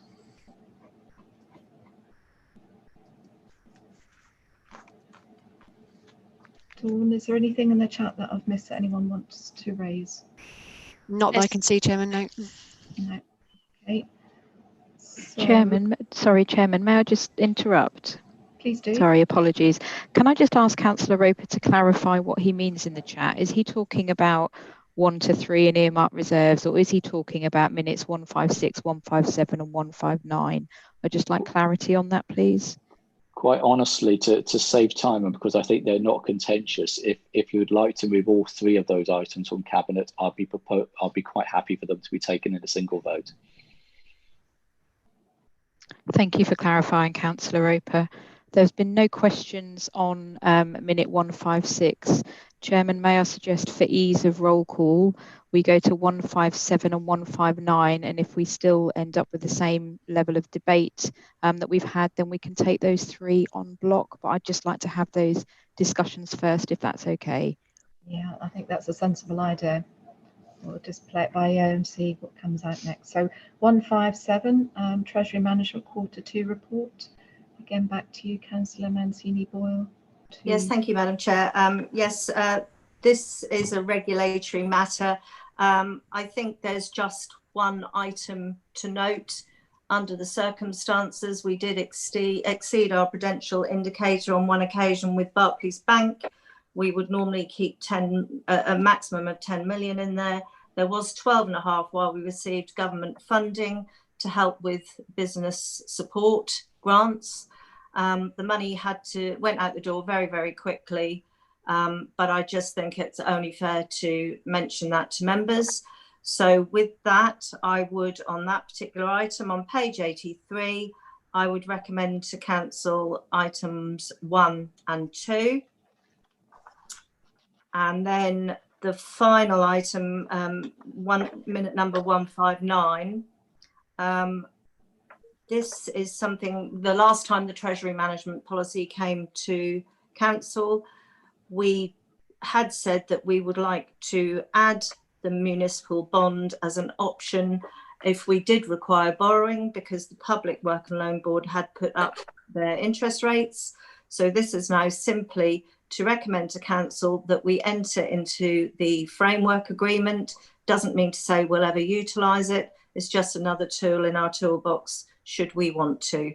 So I would recommend to council to approve the council's entry into a framework agreement and its accompanying schedules on page 87. Thank you. Thank you very much, Councillor Mancini-Boyle. I see in the chat function that the leader wishes to second all three of those recommendations and reserve the right. So I will now open up all three to question if anyone would like to speak.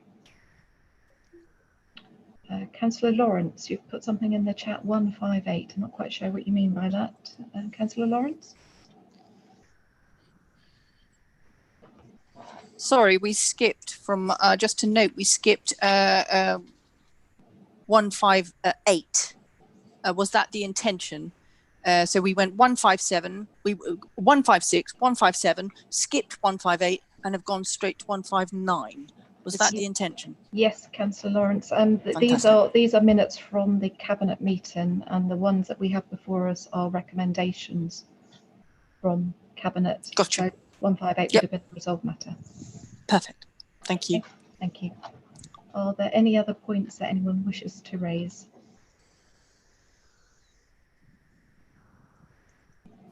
It's all gone very quiet on these ones.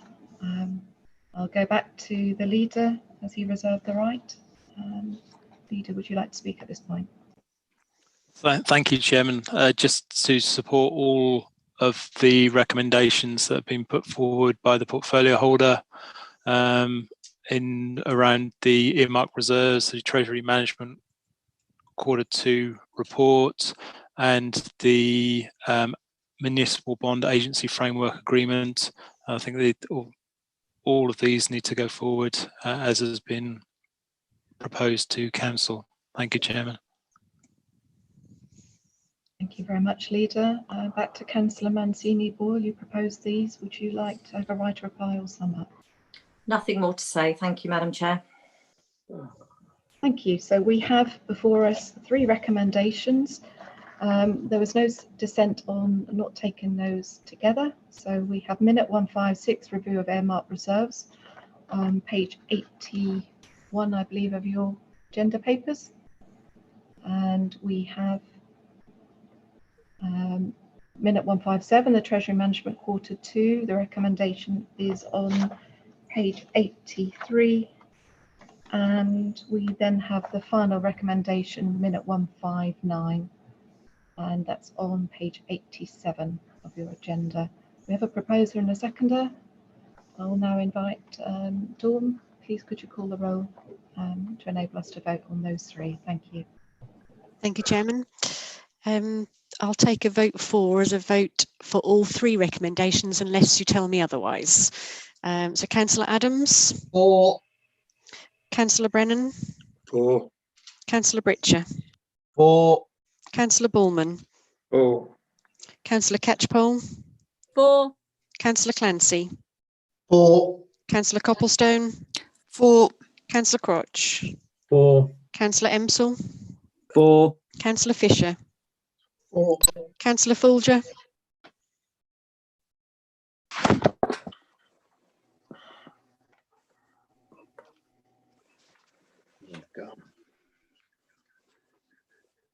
For.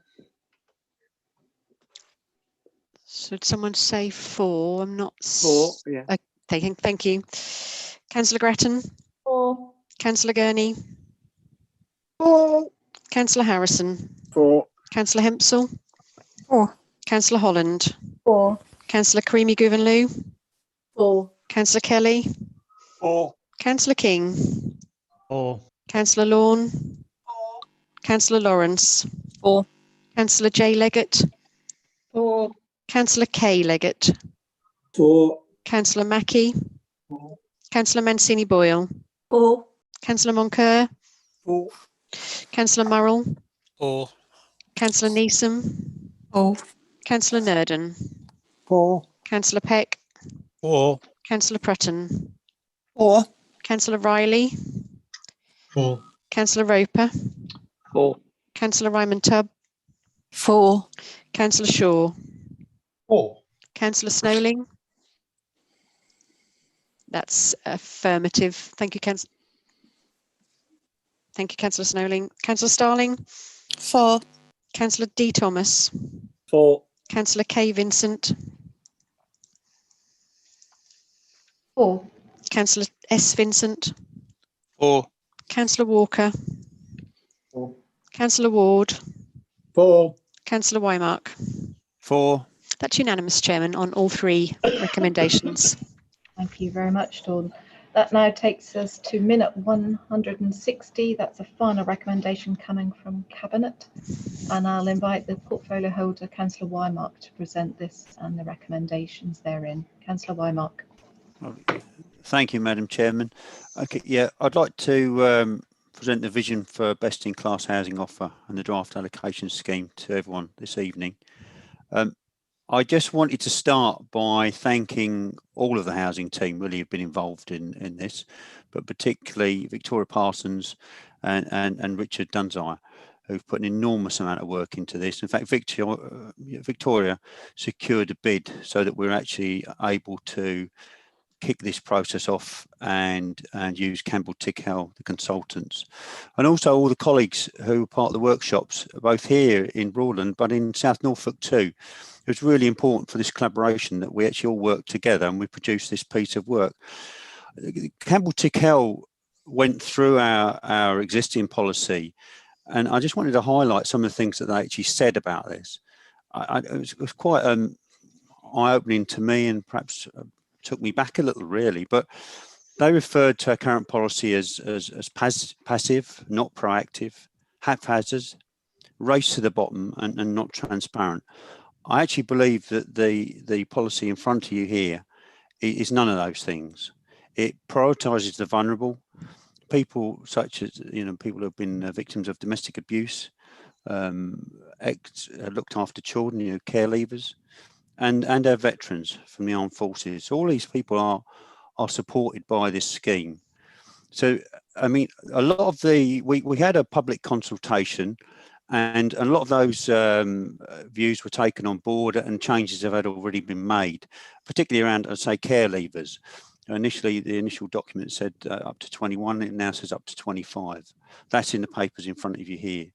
But there are a couple of other amendments which I wanted to put to you today, and we can take them on block, but I'll take them one at a time. And if anyone's got a comment, please stop me. I'll put something. I've got the chat up in front of me, so please do.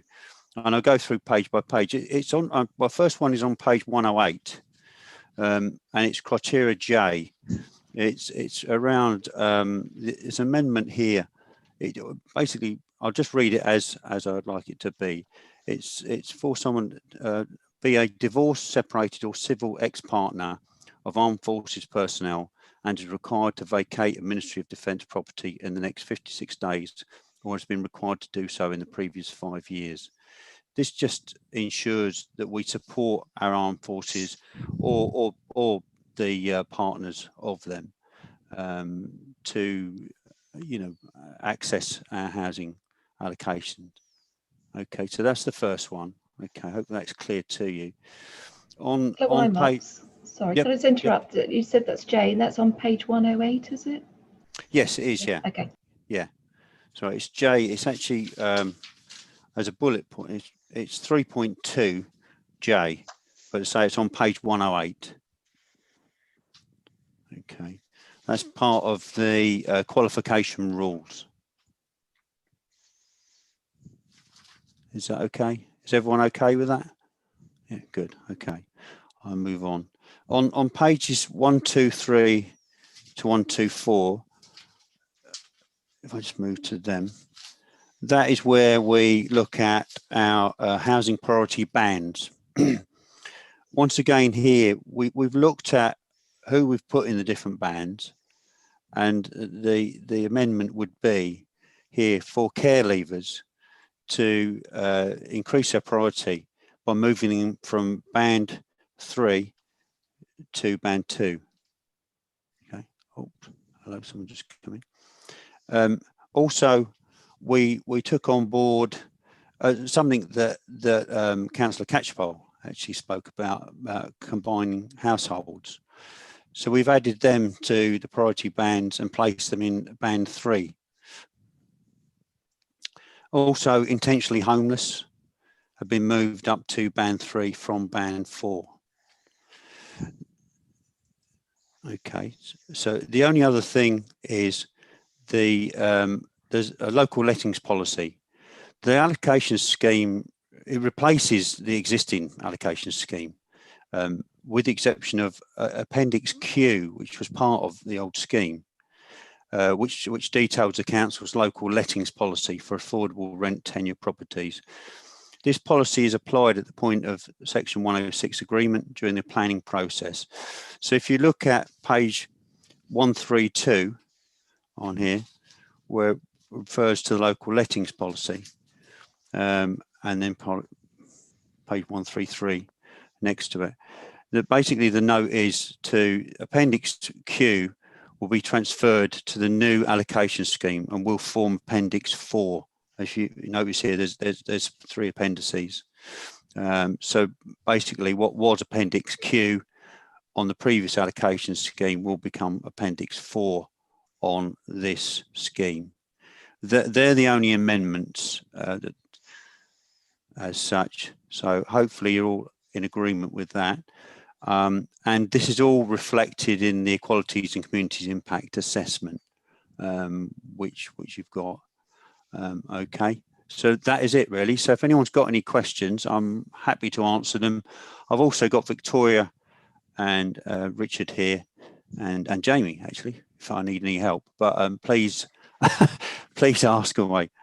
Thank you. Thank you, Councillor Wymark. Before we go to questions, I just want to check if we've got a seconder. I've seen in the chat, Councillor Kelly, you wanted to second these recommendations. Yes, please, Madam Chairman. Okay. Would you like to speak now or do you reserve the right? I reserve the right, Madam Chairman. Okay, thank you, Councillor Kelly. So I'll open it up to question and debate. As Councillor Wymark has said, he's happy to take questions and he has the team here with him. So let's see. Councillor Catchpole would like to, and Councillor Riley. Thank you very much. Councillor Catchpole, you'd like to make a comment first? Thank you, Chair.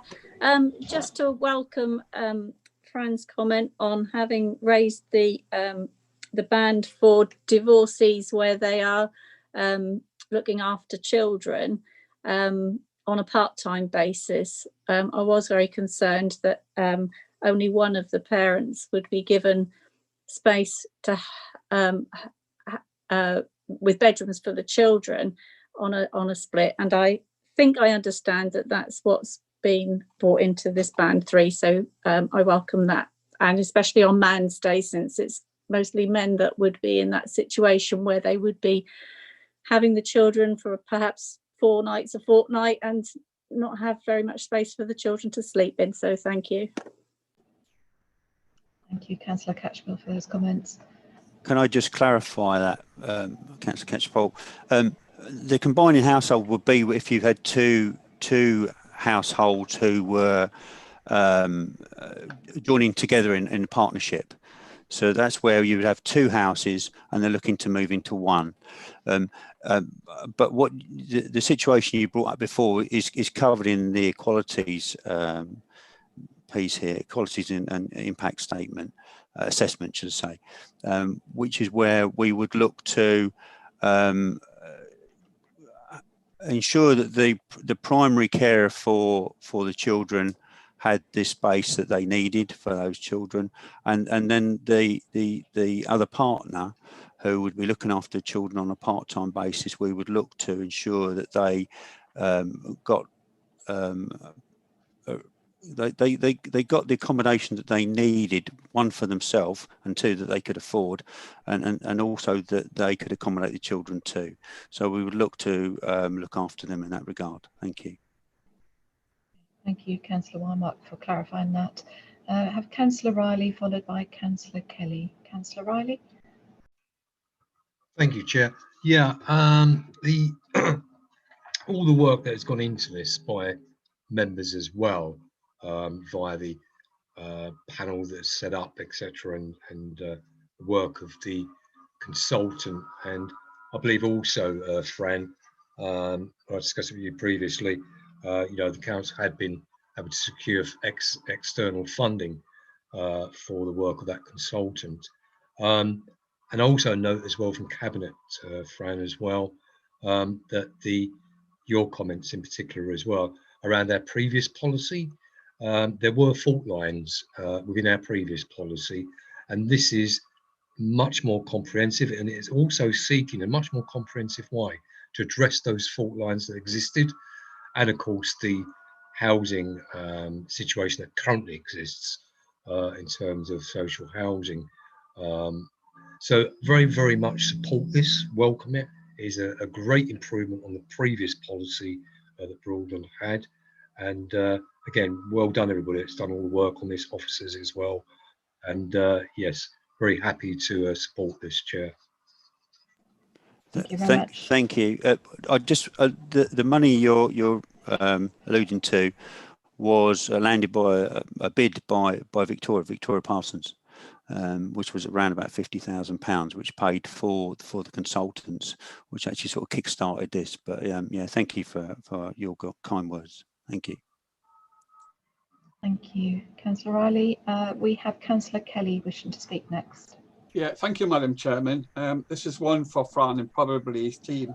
On page 107 at the top there, there's a comment about when we actually exit the EU, the new regulations coming in. I know we spent an awful lot of time, because I was on the working group for this, of the fact of how long it is taking us to actually get here.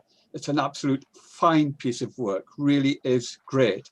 But my worry is there going to be any major impact anticipated with the fact of leaving the EU, and do we need to have a major piece of work to take care of this? Your comments, please.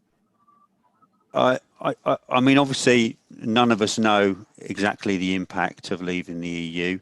I certainly hope it won't have a detrimental effect or impact upon our housing allocations. We can only look to see if there are any changes in the law, but I don't believe there will be. I may be naive perhaps, but I don't believe there will be. I think that the laws that we've got in place in this country will be sufficient to support anything we've got within this scheme. Obviously, if that changes, then we'll have to revisit it, but I hope and believe that we are in a good place. Thank you. Thank you very much, Councillor Wymark. Councillor Lawn, you'd like to make a comment. Councillor Lawn? Thank you. Can you hear me okay now? I've changed my my IT. Can you hear me okay? Yes. Yeah. Okay, yes, thank you. I just wanted to say, yes, I'm happy to go with this recommendation. Working with the team over the 10 weeks that we did, but everybody put a lot of hard work, a lot of effort into it, and we've come up with an excellent policy, in my opinion. I just wanted to say thank you. Thank you very much, Councillor Lawn. I see no further comments coming through, so I'll now go back to Councillor Kelly, who reserved the right. Thank you, Madam Chairman.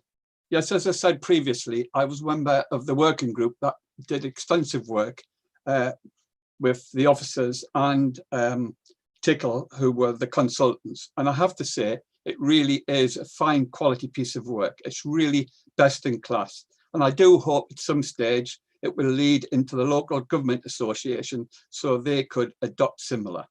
It's a real credit to our officers, and as I said previously, and the consultants, and to Fran as the portfolio leader. It's a really class, good piece of work, and it really does shine for Broadland. Thank you very much, and I pass this motion to be seconded. Thank you. Thank you, Councillor Kelly. So I now go back to Councillor Wymark to sum up before we go to the vote. Councillor Wymark. Lovely. Thank you very much, Madam Chairman. Yeah, I mean, I think it's an excellent piece of work. I must say once again, everyone, a huge piece of work taken on over a very good end result. So I would like to recommend, well, the recommendations as on page 88, 1 and 2, to endorse the officer's work towards the best in class housing offer and agree to adoption of the housing allocation scheme, subject to the amendments that I've put to you. Thank you. Thank you very much, Councillor Wymark. We lost a bit of the quality on your sound there. I'm not quite sure. It sounds like you've got a Dalek joining you, but just So, to sorry, do you want me to try again? no, no, I think we got that. You put the 2 recommendations you read out, which are on page 88. So I think we got the grasp of it. So thank you very much. Just wanted to check, members, before we go to the vote, Yeah, thank you. you're comfortable or clear on the recommendations. And Councillor Wymark, please correct me if I'm wrong, but I believe on page 108 you are amending the criteria J, and it's been amended to be a divorced, separated or civil ex-partner of the Armed Forces personnel and is required to vacate a Ministry of Defence property in the next 56 days or has been required to do so in the previous 5 years. Is that correct? Yeah. And then on page 23, there was some amendments to the banding. So priority for care leavers move up from band 2 to from 3 to 2. Combining households has been added to priority band and placed in band 3. And the last one was intentionally homeless has been moved up a band from 4 to 3. Is that correct? Yeah. I'm seeing you nod. Yep. Okay, lovely. And the last one was to do with the appendix 4. Are members comfortable with that addition? Okay, so on that basis, I will invite our committee officer Dawn to call the roll to enable us to vote. Thank you, Dawn. Chairman. Members, sorry, Dawn. Councillor Fisher left the room for a while. I just want to double check how much he got or how much he'd missed. Sorry, Councillor. Yeah. I missed a certain amount, but I have the papers in front of me. I got the amendments, so I feel quite capable of voting. Thank you. I'll just check with the monitoring officer, get her advice on that one, please. Yeah, that's fine. Thank you, Councillor Fisher, for confirming you heard the amendments. Thank you. Okay. Thank you, Councillor Fisher. Thank you, Emma. Back to you, Dawn. Thank you. Thank you, Chairman. So if members could indicate if they are for or against the 2 recommendations subject to the amendments referred to. So Councillor Adams. For. Councillor Brennan. For. Councillor Britcher. For. Councillor Bullman. For. Councillor Catchpole. For. Councillor Clancy. For. Councillor Copplestone. For. Councillor Crotch. For. Councillor Emsall. For. Councillor Fisher. For. Councillor Folger. For. Councillor Grattan. For. Councillor Gurney. For. Councillor Harrison. For. Councillor Hempsall. For. Councillor Holland. For. Councillor Karimi Guvenlu. For. Councillor Kelly. For. Councillor King. For. Councillor Lawn. For. Councillor Lawrence. For. Councillor J Leggett. For. Councillor K Leggett. For. Councillor Mackie. For. Councillor Mancini Boyle. For. Councillor Moncur. For. Councillor Murrell. For. Councillor Neeson. For. Councillor Nurden. For. Councillor Peck. For. Councillor Prutton. For. Councillor Riley. For. Councillor Roper. For. Councillor Ryman Tubb. For. Councillor Shaw. For. Councillor Snowling. For. Councillor Starling. For. Councillor D Thomas. For. Councillor K Vincent. For. Councillor S Vincent. For. Councillor Walker. For. Councillor Ward. For. Councillor Wymark. For. Thank you, Chairman. That was unanimously carried. Thank you very much for that, Dawn. As I indicated at the beginning of the meeting, after 2 hours, I'd take a short adjournment to allow a comfort break. It's now 2 hours, so it's dead on the dot. So we'll adjourn for 5 minutes. We'll be back at 9:05. May I request? Yeah, thank you. Sorry, turn your Chairman. cameras off whilst you're whilst you depart, and then obviously turn them on when you return. See you in 5 minutes. Thank you.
Welcome back, members. We're just waiting for a few more to come back.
How can you see how we're doing for numbers returning?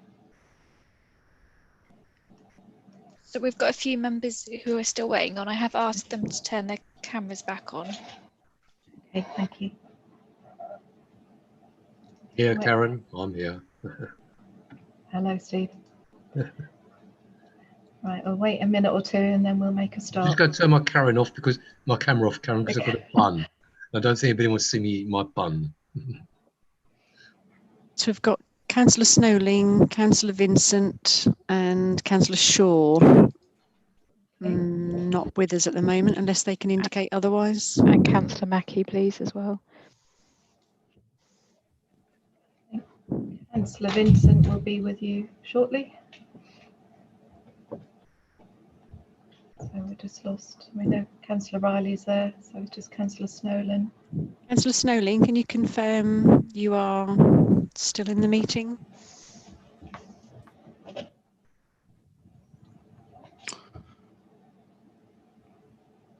Councillor Shaw as well, can you confirm, please? I suggest we stop the roll call, given that they're towards the Yeah, end. of course. We've gone over our 5 minutes. That's okay. Thank you.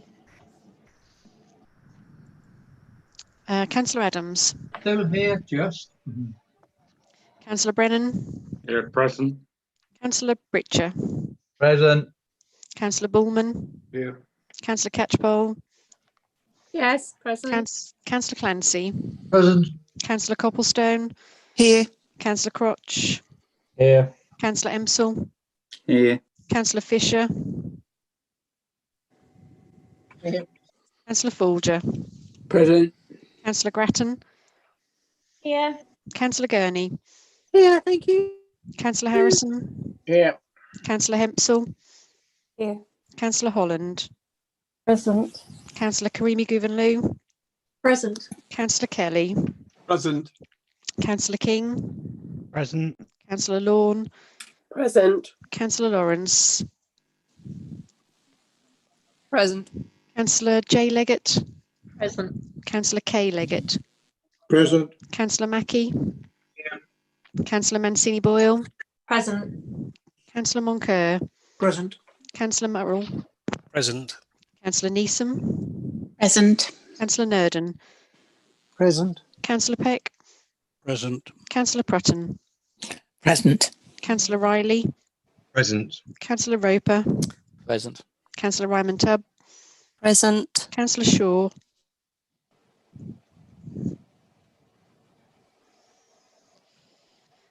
Councillor Shaw, are you He's any?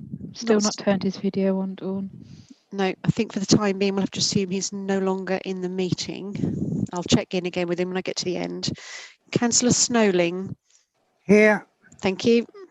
Councillor Starling. Here. Councillor Thomas. Here. Councillor K Vincent. Present. Councillor S Vincent. Present. Councillor Walker.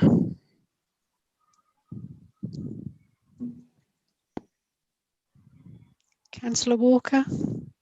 Yeah, I said present. Oh, you're here. Sorry, couldn't hear you. Very quiet. Councillor Ward. Present. Thank you. Councillor Wymark. Present. So, Mr. Shaw, are you able to confirm if you're in attendance? So, unless we hear to the contrary, Chairman, I'm going to assume that Councillor Shaw is no longer in the meeting. Okay, thank you very much, Dawn. Right, well, that now takes us on to item 10, the Planning Committee minutes. They're on page 151 of your agenda. Council will receive the minutes of the Planning Committee, and I will invite the committee chairman to present these. Councillor Lawn.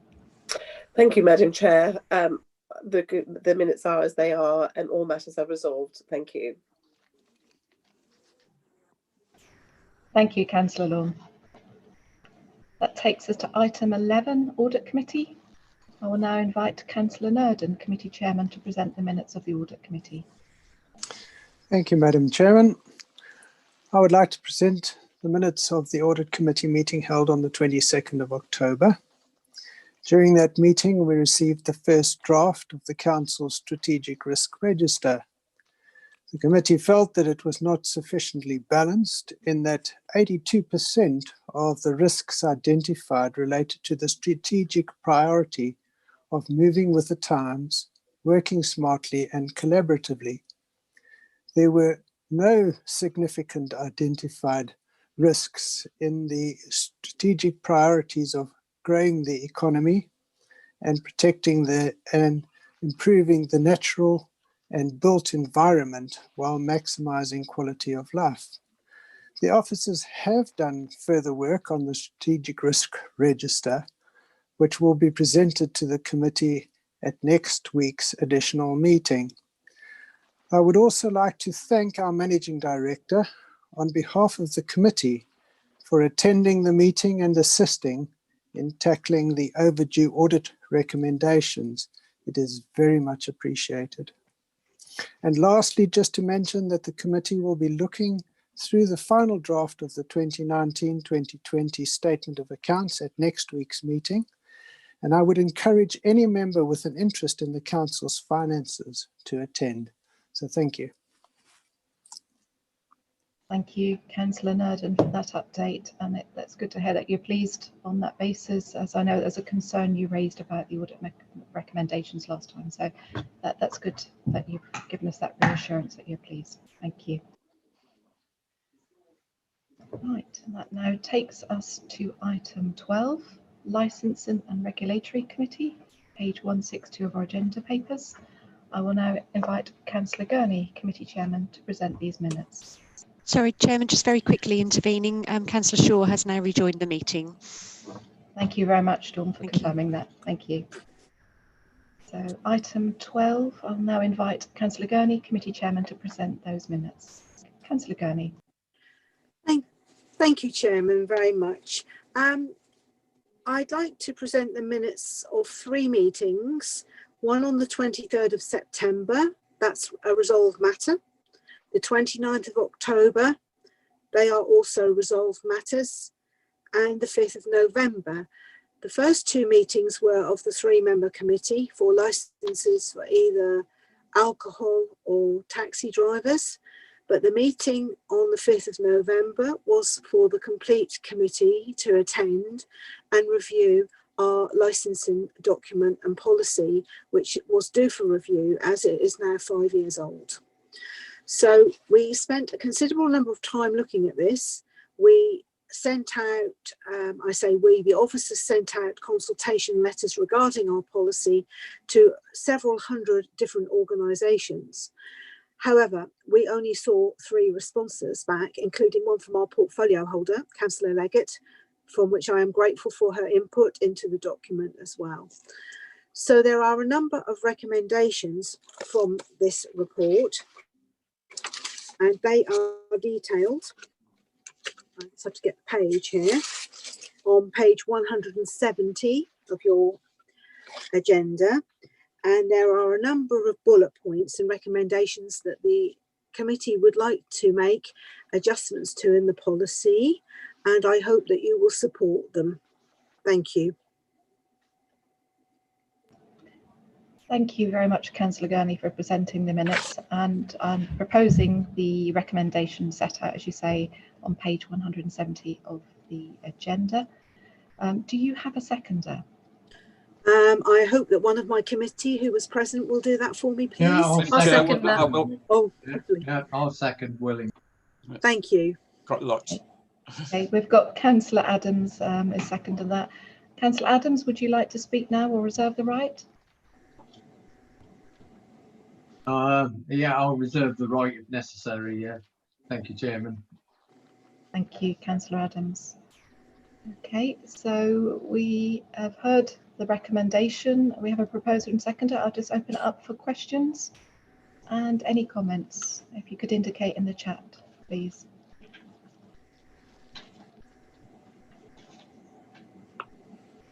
I'll wait a short moment. Can't see anything coming through just at the moment.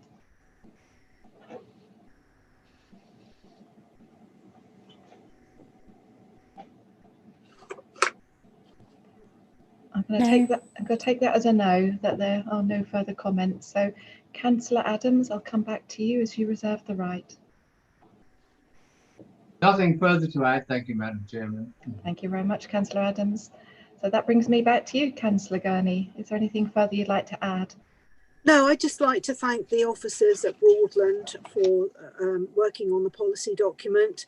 As I said earlier, Councillor Leggett, portfolio holder, did have some comments which we took on board, and they were looked at within the context of the policy document. This is a Broadland District Council policy document. It is our own council policy. So I'd like to ask for the full council to agree this policy, which will be now for the next 5 years. Thank you very much, Councillor Gurney. Right, so I'll invite the committee officer, Dawn, if you could call the roll, please. Thank you. Thank you, Chairman. As members could indicate if they are for the recommendation or against. Councillor Adams.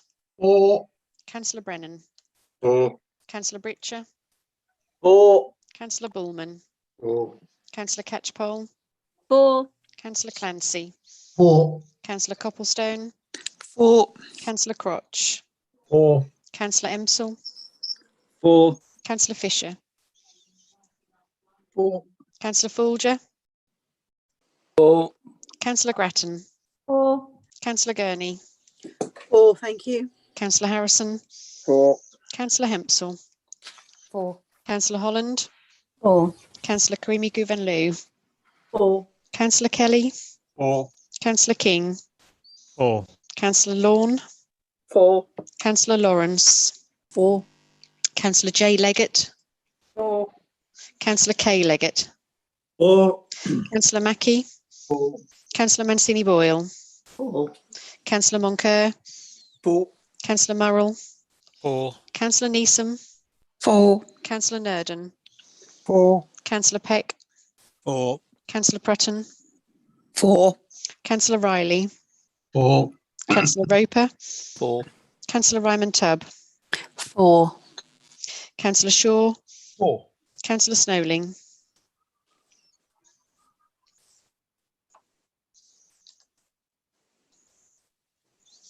Yep, that's a thumbs up from Councillor Snowling. Councillor Starling. For. Councillor D Thomas. For. Councillor Vincent. For. Councillor S Vincent. For. Councillor Walker.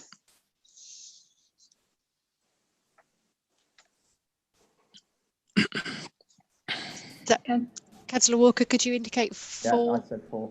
Thank you. For. Councillor Ward. For. Councillor Wymark. For. That's unanimous, Chairman. Thank you very much, Dawn. Okay, members, that now takes us to item 13 on our agenda, the updated delivery plan to reflect the impact on COVID-19. That's page 201. As you'd be aware, we deferred this from earlier in the agenda, and I'll now invite the leader to present this report.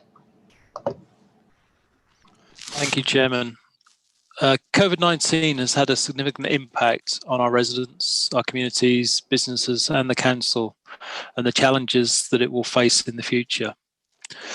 In light of these challenges and the changing environment in which we operate, this report before you outlines the resetting and the repositioning of the 2020-2021 delivery plan. It sets out the key pieces of work that we plan to deliver leading up to April 2021. So this follows on from the Council's agreement in July to review and update the delivery plan.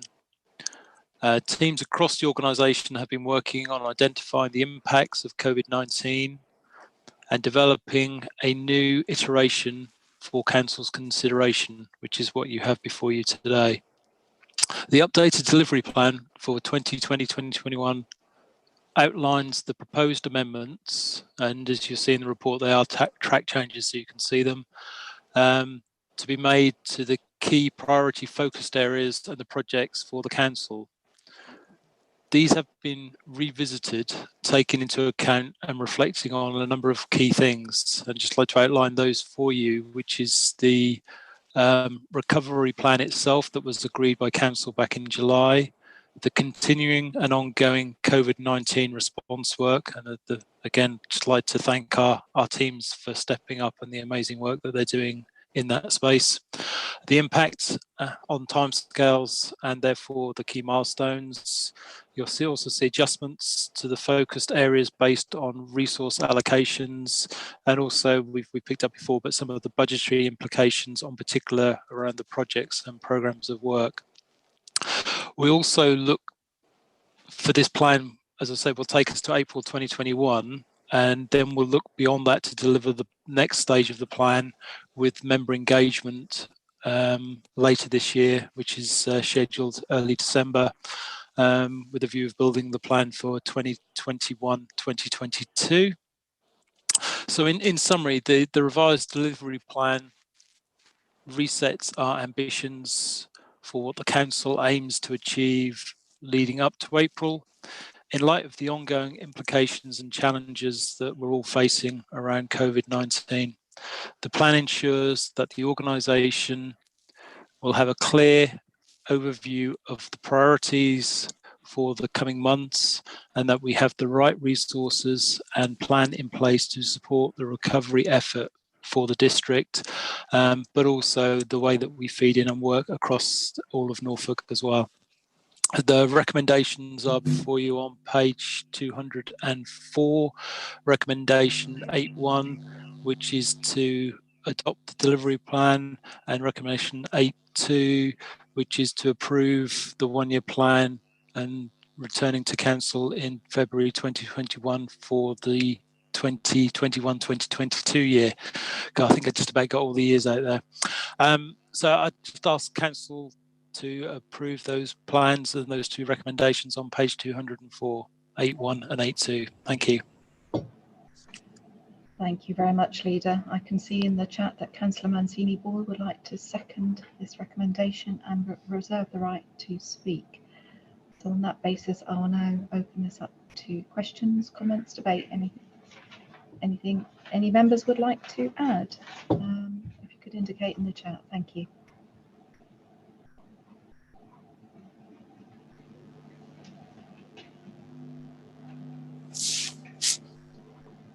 Councillor Lawrence, if you'd like to make a comment.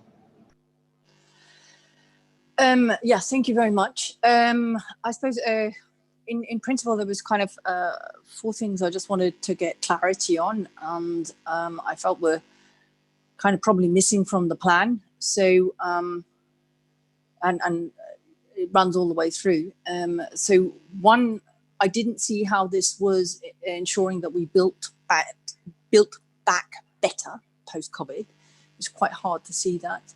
And in terms of kind of bringing through the sustainability aspects, which were, I think, a previous comment on an earlier version of this, to ensure, so that the to ensure that that document does actually address the previous requests, to ensure that sustainability principles are included, to acknowledge that the healthy environment and access to nature for our community well-being is a really important part of the plan implementation, and ensuring that it's in line with existing policies and strategies, because the environmental strategy and action plan has been agreed and is ready for implementation. So I was kind of surprised to see that that was in a future tense rather than actually acknowledging that it's already been agreed, given it's a revision. and ensuring that it's in line and can help us deliver with a green economy agenda, which is going to be emphasised in 2021 with the COP in Glasgow. It doesn't really set us up for that. So in some ways, there's just it was, so that in general is kind of sort of 4 key areas. I think there were a number, I'd identified sort of 26 potential areas for revision to incorporate that, but I had sort of 4 high priority ones. But there were a couple of those revisions which were just to make sense, and I'll share with you, for example, so, page 207, column 1, first bullet, promote our areas as place that businesses want to invest in and grow, attracting investment from our areas. That's what it reads. It should be attracting investment to our areas, surely.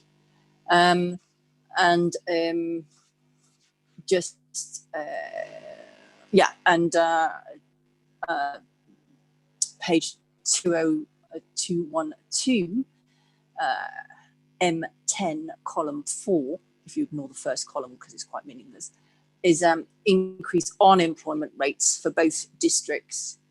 And we could add as well, so that it could read increase of employment rates for both districts, including green jobs and youth employment, meaning that we'd incorporate those measures and look for them and set them up for the next plan. So I just felt that this was a bit of a lost opportunity to set ourselves up for a post-COVID recovery in the way that acknowledged where we've come from and where we actually want to go to. And I suppose my priority concerns on additions are around items on page 230 and 231, going to page 230 first, which is the Bure Valley Path and Railway, and then the Northwest Woodland Country Park. So that's F5 and F6. We are, both of those as written and their implementation, because they're written without having due consideration to sustainability and ensuring that it's for both people and wildlife, we're suffering the consequences of that in terms of excessive vegetation management and the use of glyphosate behind the school and within people's homes without any signage or due consideration to people's health and just sort of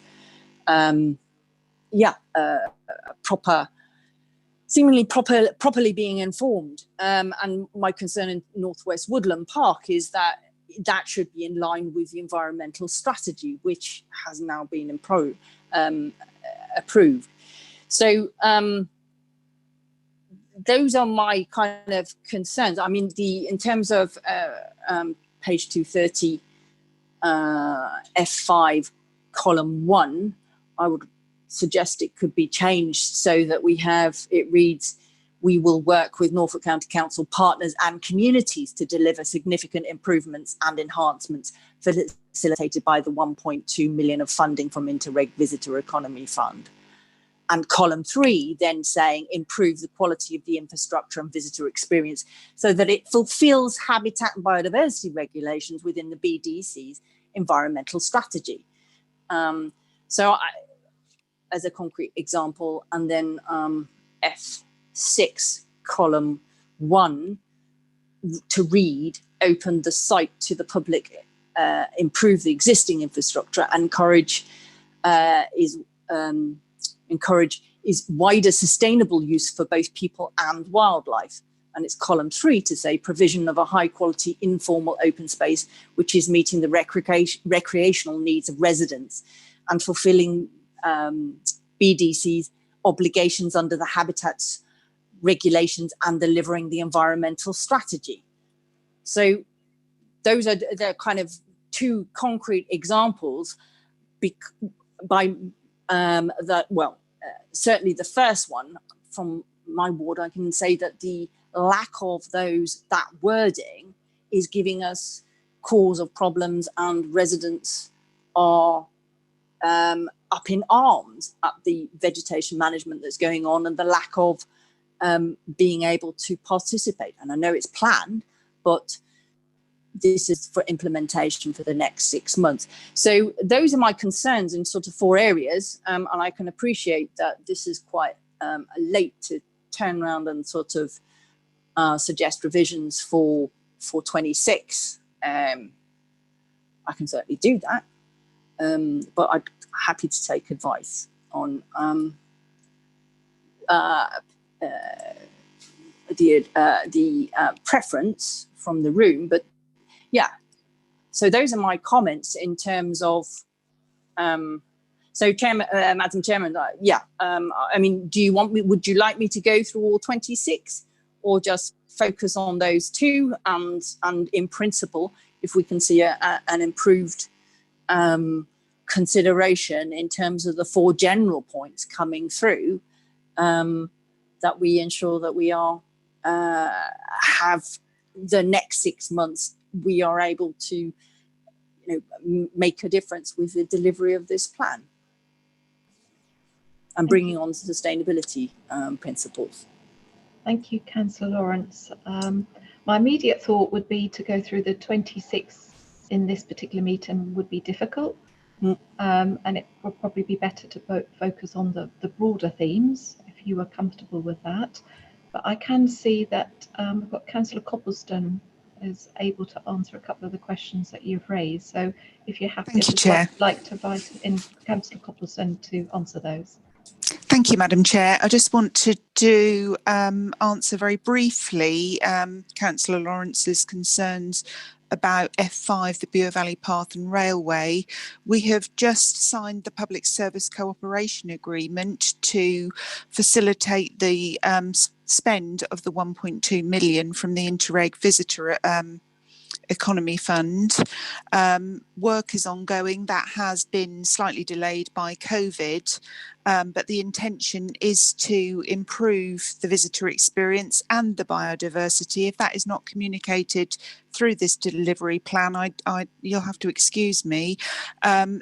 On to F6, the Northwest Woodlands, we have now employed a very experienced environmental officer, project officer, who comes from the RSPB, Sarah Burston. I've been out with her. She is getting volunteer groups together to help her manage the woodlands. The woods are governed in a way by the higher level stewardship scheme that we inherited from the previous owners, and that's managed by DEFRA. We are governed by that, and it will add some constraints to what we can do. But I can tell you that very early on in the project, Sarah had conservation grazing. She had about 20 cows and calves, native breeds out there grazing. She has been removing some of the saplings. There's areas of wetland, fenland, marsh, and she is trying to sort of manage this as best as possible and get the park safe for the public. And there will be more of a launch later in the year. So that's just on those 2 topics. Thank you, Madam Chair. Thank you very much, Councillor Copplestone. I'm going to go to Councillor Riley, and then I've got Councillor Vincent next. So Councillor Riley.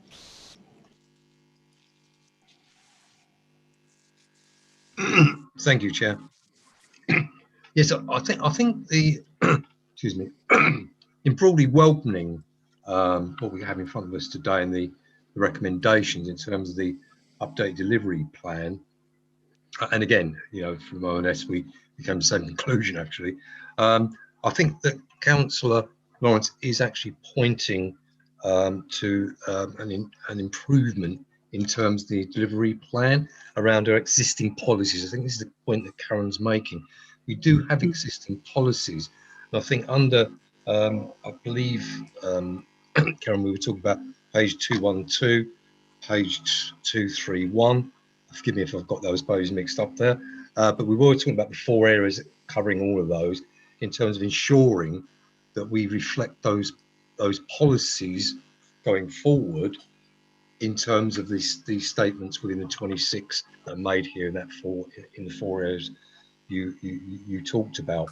And of course, well, I'm aware, Buxton Parish Council as well, that there is a big issue down there in terms of glyphosate being used, really big issue. And that needs to be tackled, and it's getting a bigger and bigger problem down there amongst the residents in terms of bordering on as well with the families, etc. So I think that it's helpful. I think what Karen's pointing forward is actually helpful to us. So robustly support our policies that we've adopted in the past and in those 4 key areas. And if the wording could be updated in line with what Karen's suggesting, I think that'd be a very good thing for the council, and we could all unite around that, Chair, as well. Thank you, Councillor Riley. So go to Councillor Vincent next. Thank you, Chairman.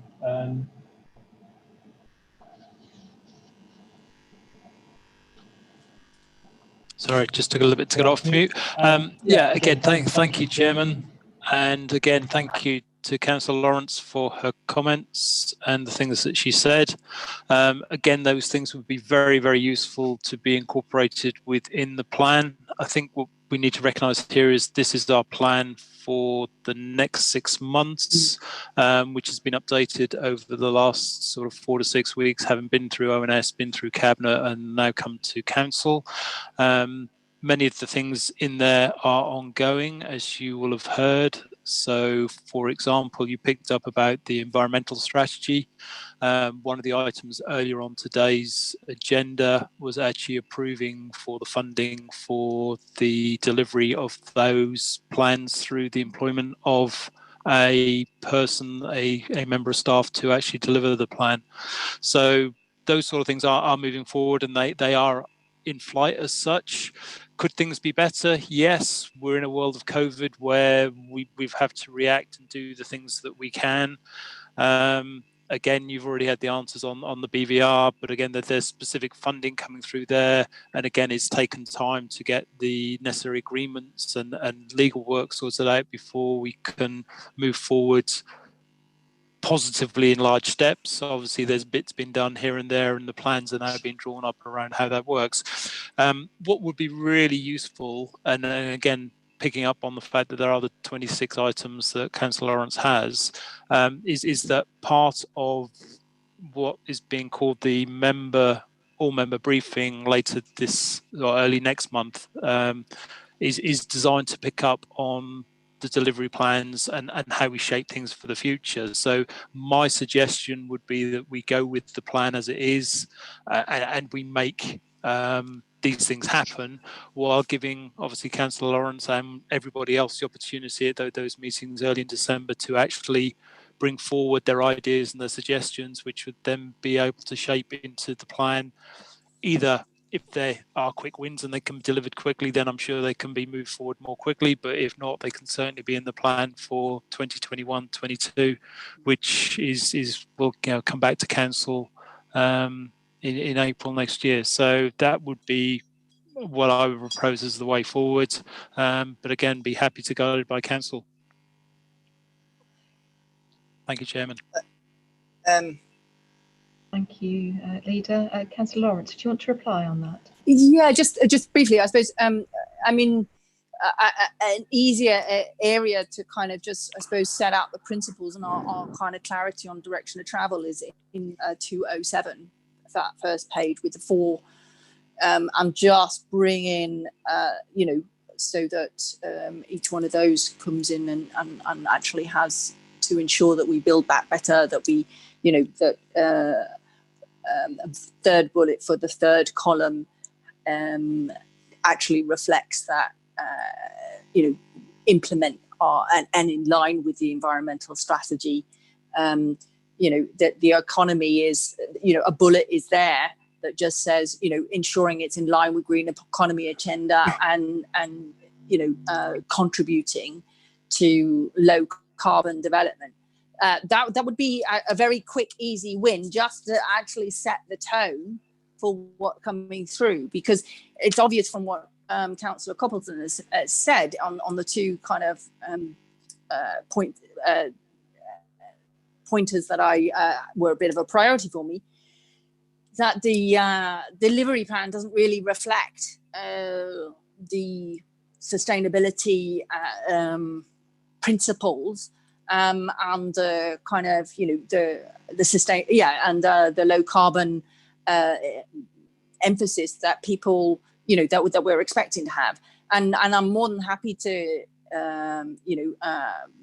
input into the next version for next year so that we can have that greater clarity going forward. But those would be, in some ways, if you like, a very small way in which we can just ensure that we're capturing the fact that we are acknowledging that we're in line with existing policies and strategies, so that we are, rather than talking kind of the past tense of our environmental strategy, that it's part of that action plan going forward.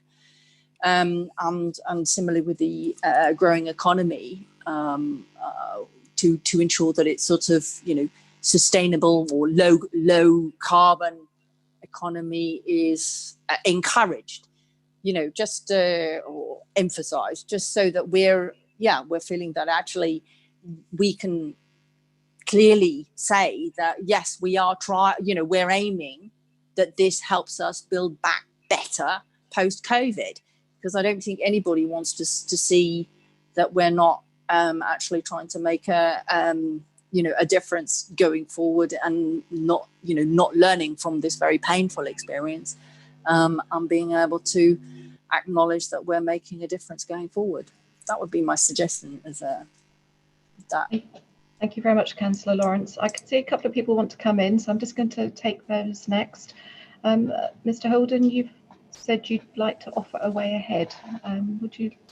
Chairman, I'll probably I put that in before the leader spoke. I was going to suggest that we could pick those updates up offline and help to move those forward in order to facilitate council to conduct its business this evening, and also to pick up if there's a particular issue around weed management that I need to be aware of, also to pick that up separately. And I would add, of course, there are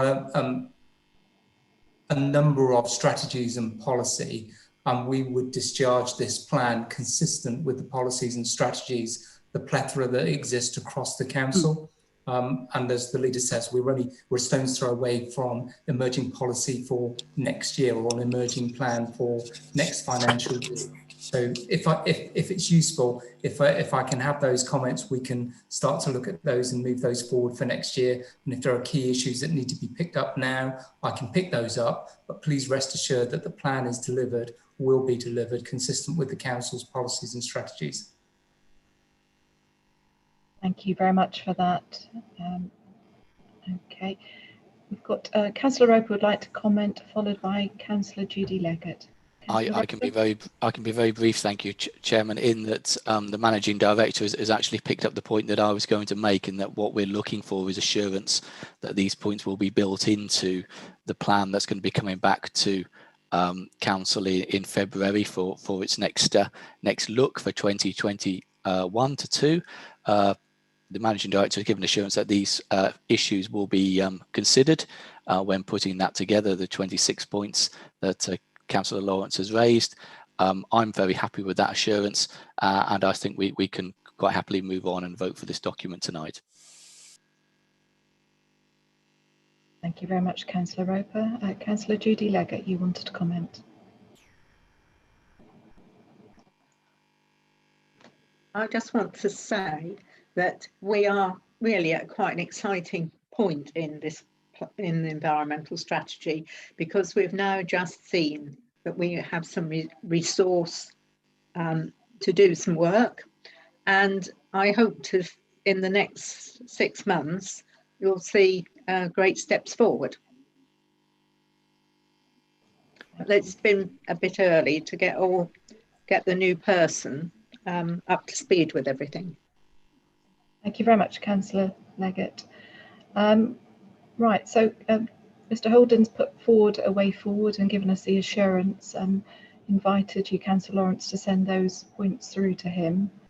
So on that basis, are we happy that we accept the document as it is, and then we move forward to vote on it? So I'm going to take that approach unless someone vehemently disagrees with me. Okay, so we had a seconder for this, and it was Councillor Mancini Boyle. You reserved the right to speak. Would you like to speak at this point? Just very quickly, really, the leader picked up on exactly what I was going to say. If we reflect back to the 9 bullet points I put through on page 80, number 3 was the resource to make sure the environmental strategy happens. And I think it got lost with the members' IT. But I think that quickly shows our commitment is there to go ahead and drive this strategy forward. Thank you. Thank you, Councillor Mancini Boyle, for drawing that again to our attention.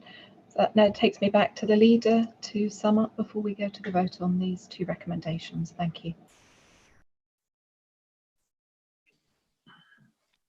Thank you, Chairman. And again, just picking up on the different aspects there, I think as a council, we are doing some amazing stuff in moving things forward in what is and has been very difficult times, and what is still going to be difficult times in the future. But what we have here is a plan that shows our commitment to delivery, alignment to strategies and approaches and other policies that we have.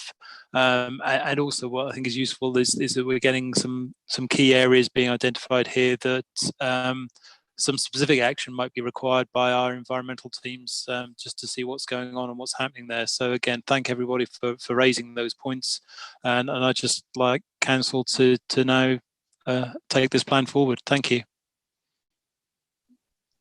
Thank you, Leader. So we are voting on recommendations on the bottom of page 201 to recommend that Council approves the adoption of the updated delivery plan for 2020/21, and 2, to recommend that Council approves the development of a 1-year plan for 21/22, returning, and I think it should say this council rather than 2 councils.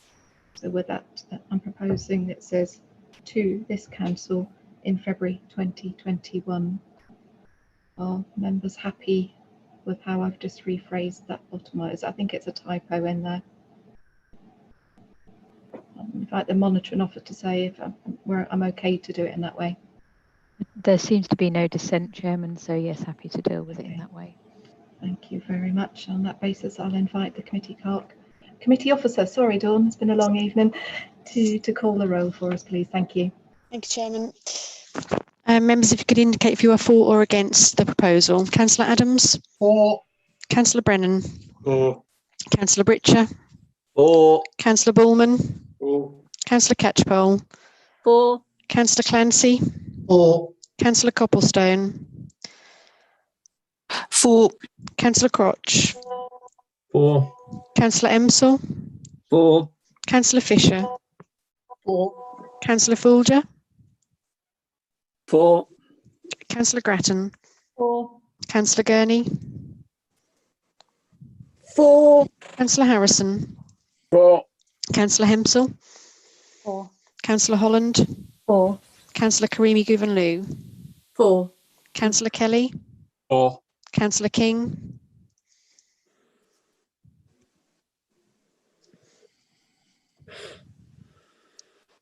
Councillor King? Sorry, my microphone doesn't seem to be working. You're for the recommendation, are you? I am, yes. For. Thank you. Councillor Lawn? For. Councillor Lawrence? For. Councillor J Leggett? For. Councillor K Leggett? For. Councillor Mackie? For. Councillor Mancini Boyle? For. Councillor Moncur? For. Councillor Murrell? For. Councillor Neeson? For. Councillor Nurden? For. Councillor Peck? For. Councillor Prutton. 4. Councillor Riley. 4. Councillor Roper. 4. Councillor Ryman Tubb. 4. Councillor Shaw. 4. Councillor Snowling. That's a thumbs up from Councillor Snowling. Councillor Starling. 4. Councillor Thomas. 4. Councillor K. Vincent. 4. Councillor S. Vincent. 4. Councillor Walker. 4. Councillor Ward. 4. Councillor Wymark. 4.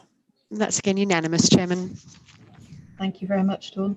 That takes us to item 14, the Monitoring Officer's Report. I will now invite the leader to present this report and the recommendations therein. Thank you, Chairman.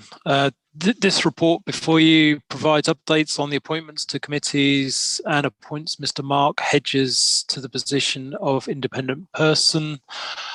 Picking up the key issues with the committees, or the key change on the committees, is the appointment of Councillor Steve Riley to the Joint Scrutiny Committee and of Councillor Nigel Brennan to the Planning Committee.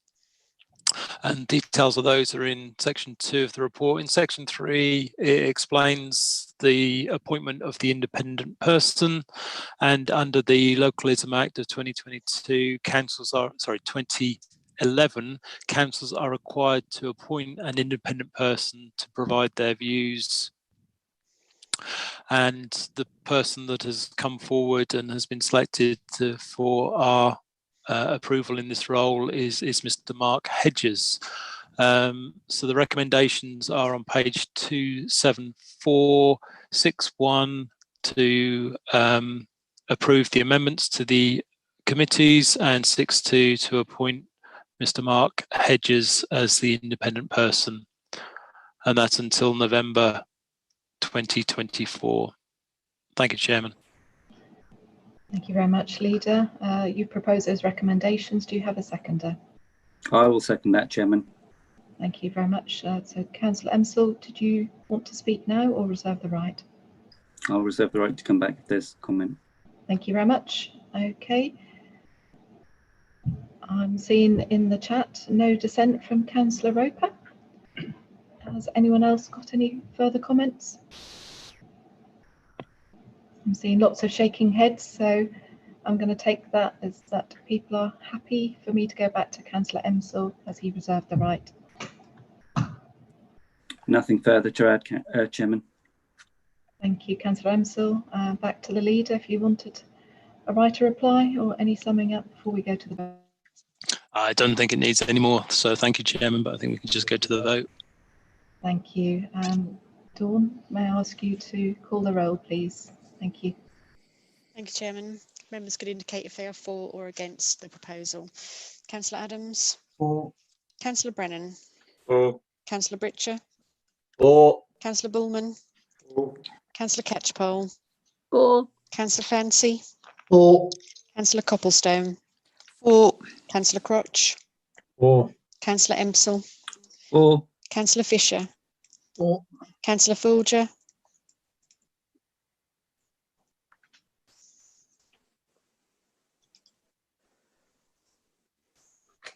Councillor Folger. Councillor Folger, you're muted. Councillor Folger, if you can just indicate with a thumbs up, that would be fantastic, please. 4. Thank you. Councillor Grattan. 4. Councillor Gurney. 4. Councillor Harrison. 4. Councillor Hempsall. 4. Councillor Holland. 4. Councillor Creamy Guvenloo. 4. Councillor Kelly. 4. Councillor King. 4. Councillor Lawn. 4. Councillor Lawrence. 4. Councillor J Leggett.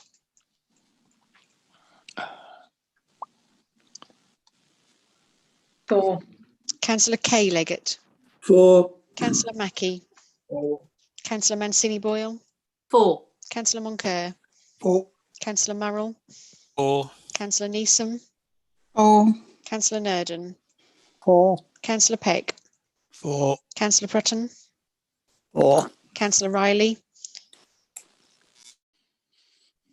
4. Councillor Roper. 4. Councillor Ryman Tubb.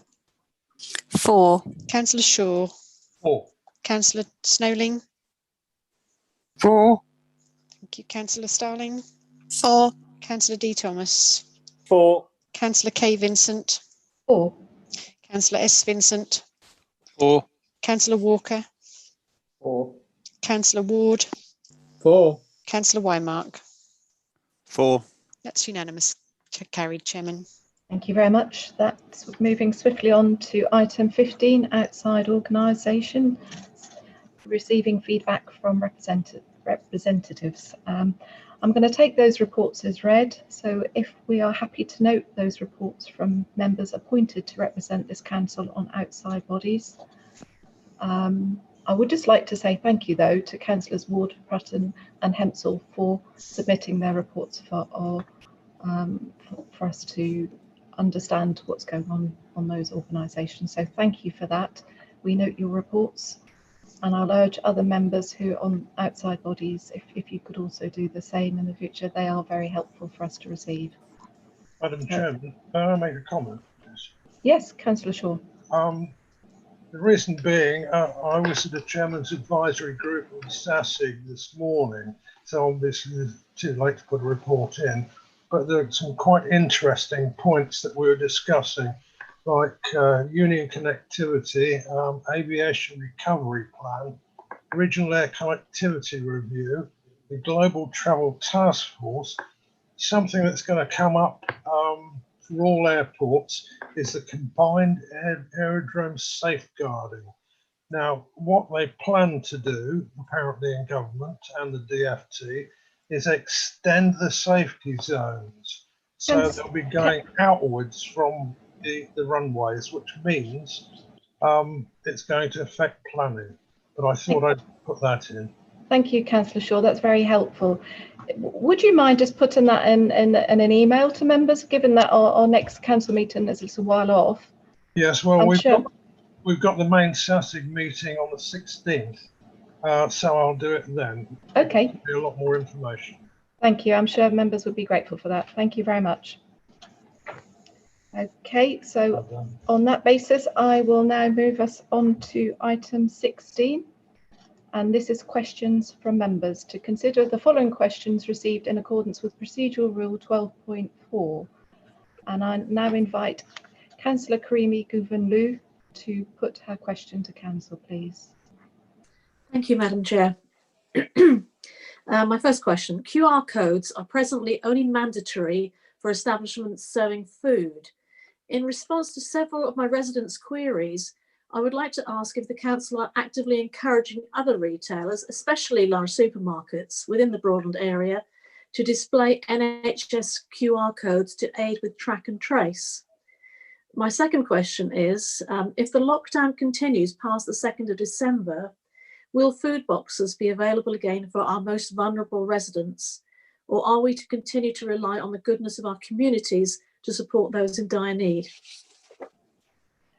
Thank you, Councillor Karimi Guvenlu. I understand that portfolio holder Councillor Copleston is going to respond to your question. Councillor Copleston. Thank you very much, Chair.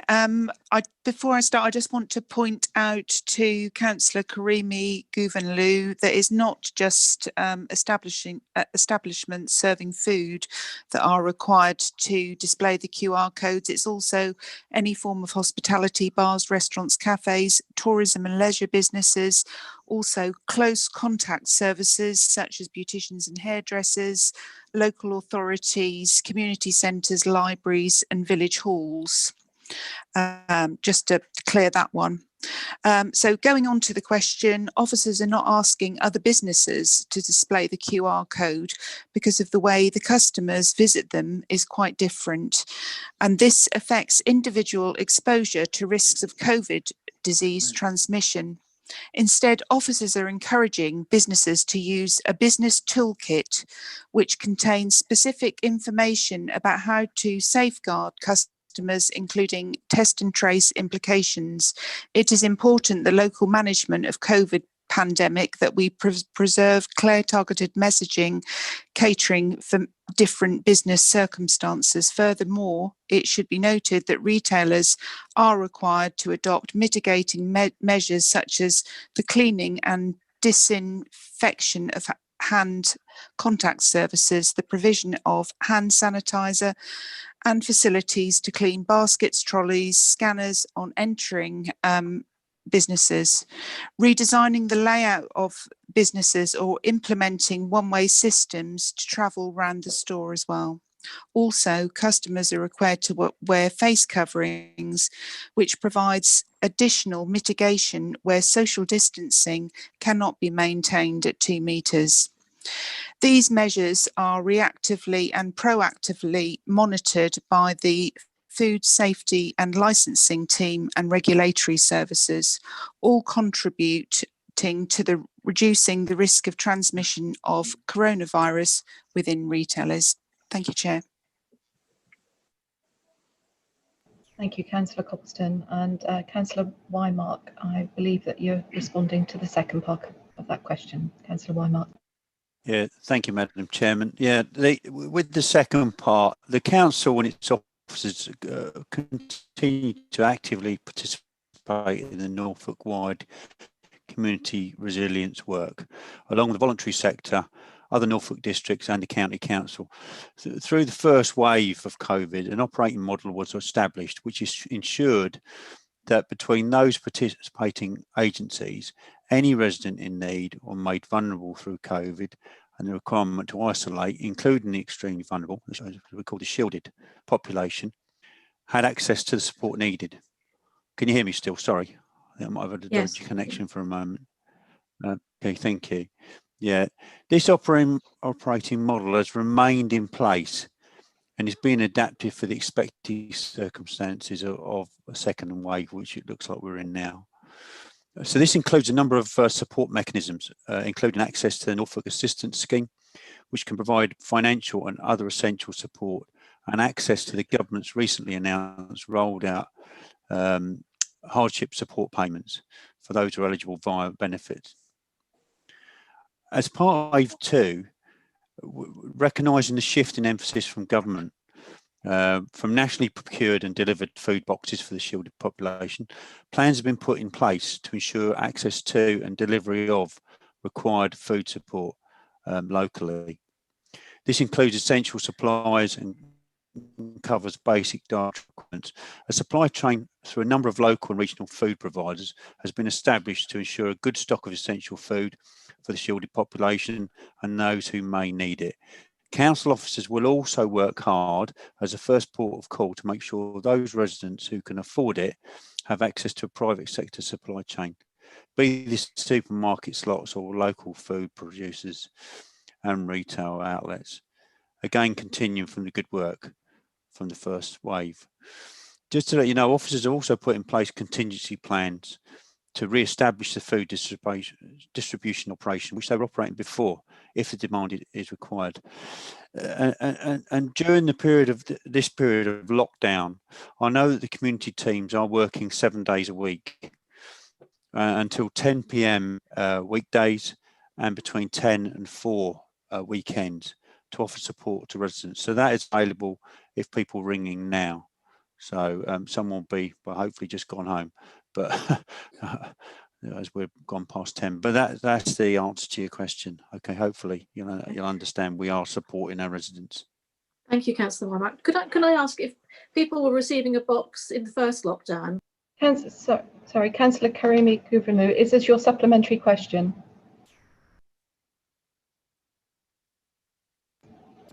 No, I just wanted to clarify the second question. Okay. Sorry, can I just can help and assist on that, Chairman? So a supplementary question is a clarification. So it is a follow-up on this. So this will be your supplementary question. Oh, sorry, You're allowed didn't realise. one. Is that okay? Yeah, sure. Yeah. I just wondered if residents had a box in the first lockdown and they didn't get one in the second, can they just apply for one?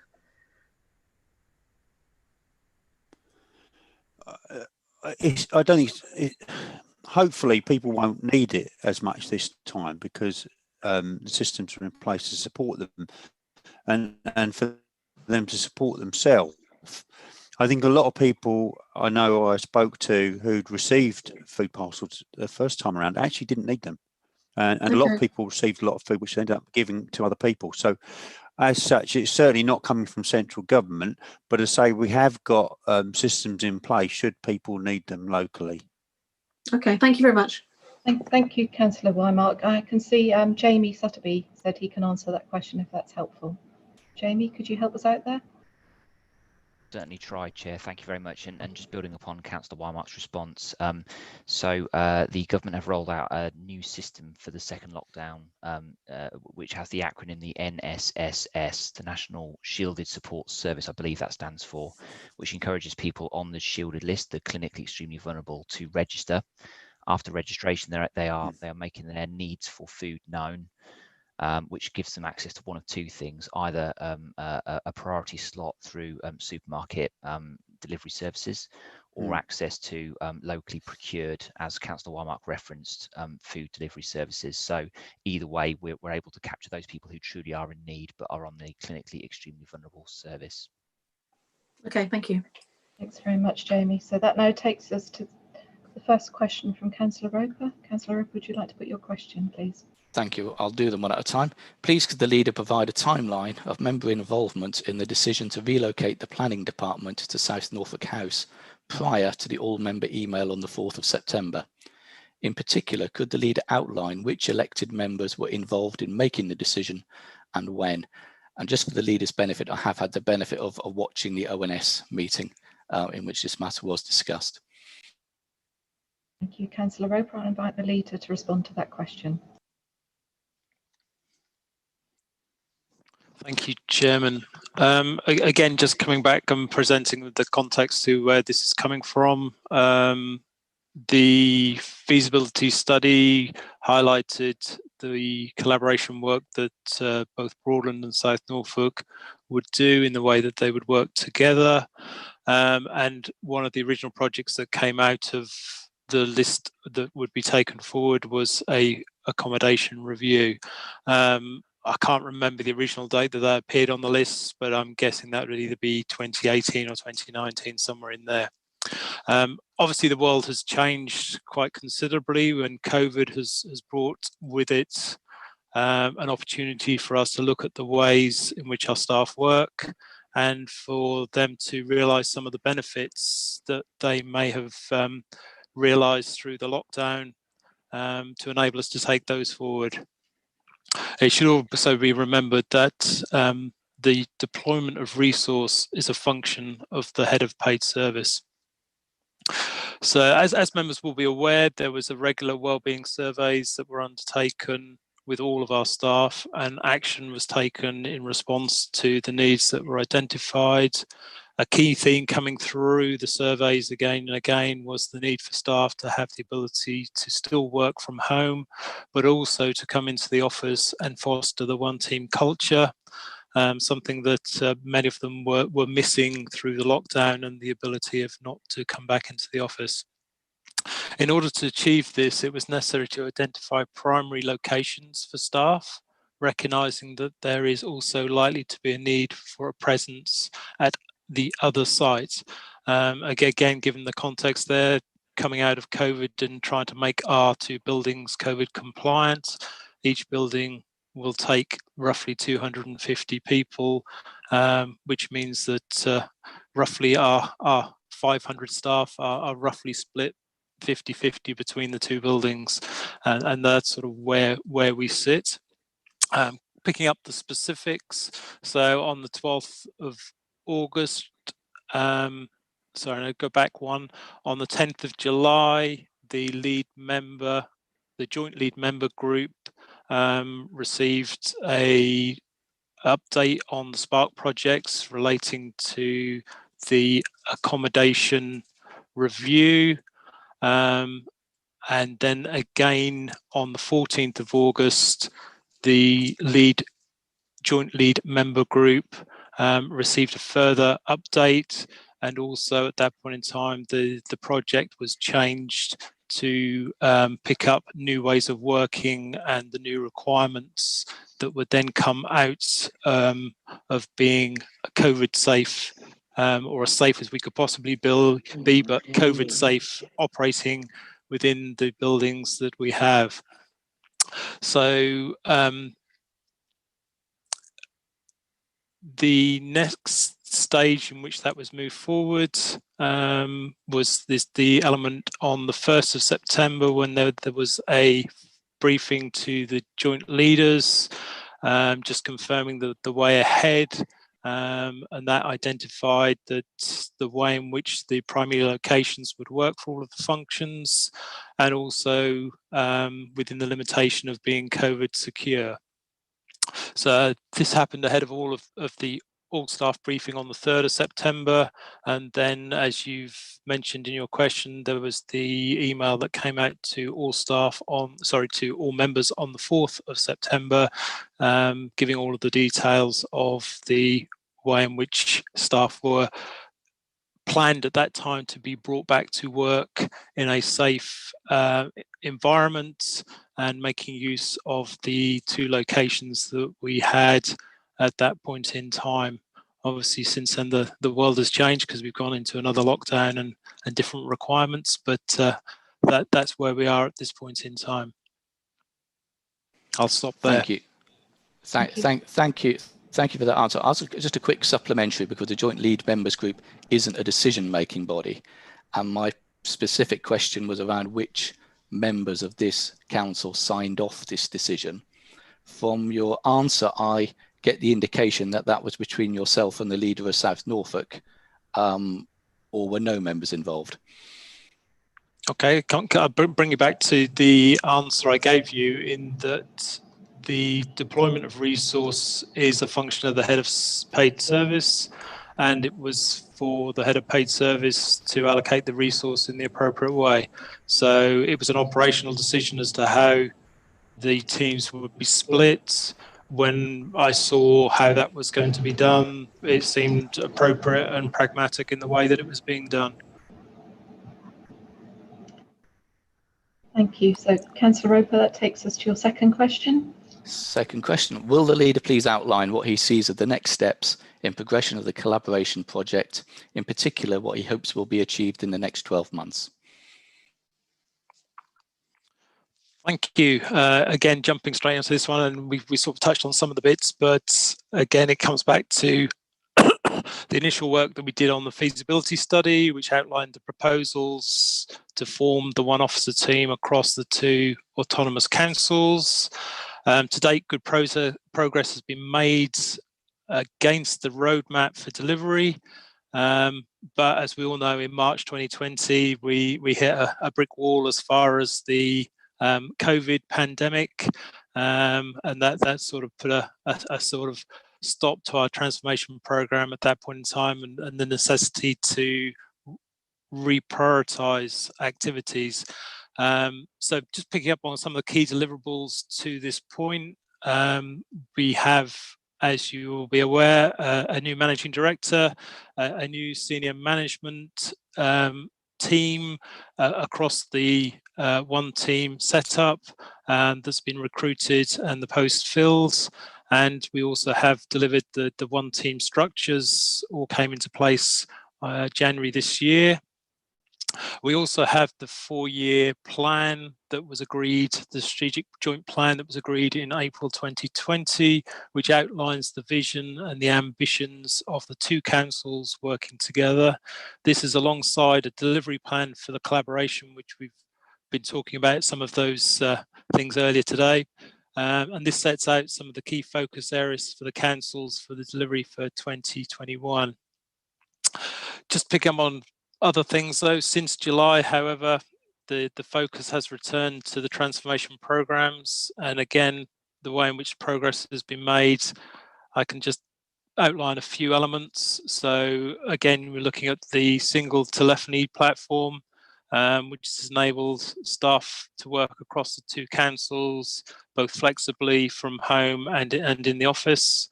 We've also delivered the organisational development strategy, which again follows the one team, and again is being developed further alongside the single intranet for all staff and members to be able to access. The joint elections software is now in use across the two councils, creating efficiencies and better practice. We also have the joint HR system implemented for the one team, which again deals with some of our antiquated work practices and moves us forward in a better way and a better approach. Looking forwards, obviously there's a whole variety of additional projects currently underway, and again these will be worked on over the next 12 months, and as I said, the get reported back through the Sparks transformation program and the way in which that works. This also reports into Service and Improvement and Efficiency Committee and will provide details around how things are going forward. Specific projects, just to highlight a few of those for you. There's obviously the IT and digital program, and within that includes the joint website, the joint email system, the One IT network, and the IT systems, including its architecture and the structure that will sit behind that. We also have the business intelligence and the governance program, which is developing and implementing business intelligence framework to give better insight and intelligence into the way in which we can deliver continuous improvement. I already mentioned the new ways of working program that we talked about, but again, that's an ongoing piece of work and has a number of work streams, the accommodation review being one of those. There's the customer satisfaction and experience program. Again, yeah, we want to know what's happening with our services and how they impact on our residents. So it's important that we get the appropriate feedback from our residents to enable us to improve the services where we can, and the ones that they really love, just carry on doing the way we are. Also, there's the organisational development program, which is running, which obviously picks up the OD strategy, and just really perhaps to pick up one that we effectively delivered tonight, which is or at least the policy for it to support it, is the best in class housing program. Again, there's more than just a policy there, because it requires IT systems and other integrations and work practices to make that work in the best possible way, but it just shows the different elements and what's being delivered. I think I'll pause at that point. I think your time. I've probably said enough, and I've probably run out of time as well. Your time's up, Leader. Thank you. Thank you for that. I've a very brief supplementary question to that, and that is, will the leader take this opportunity to dispel all of the rumours that are circulating that there are any plans being drawn up for Broadland District Council to leave Thorpe Lodge? And can he give an assurance that no work will be undertaken on this in the next 12 months? I guess there's two parts to that. One, Thorpe Lodge is a building that is not suitable, or not as suitable as, well, I think the phrase is not fit for purpose in certain ways. So there are issues and elements for us in staying here and using it. There's a lot of investment that it requires to take us forward and to make that happen. Now that investment is in the capital programme, and it is scheduled to happen over the next couple of years. One of the things we need to look at going forward is whether any of the buildings that both councils have are suitable, and there's always that possibility of finding a better location for our support team, being the one team to be located to support the both councils. So while I would say no, we're not leaving Thorpe Lodge, I couldn't guarantee that, you know, at some point in the future that wouldn't happen. But I can't see that happening in the next 12 months, which I think was the time scale you asked me.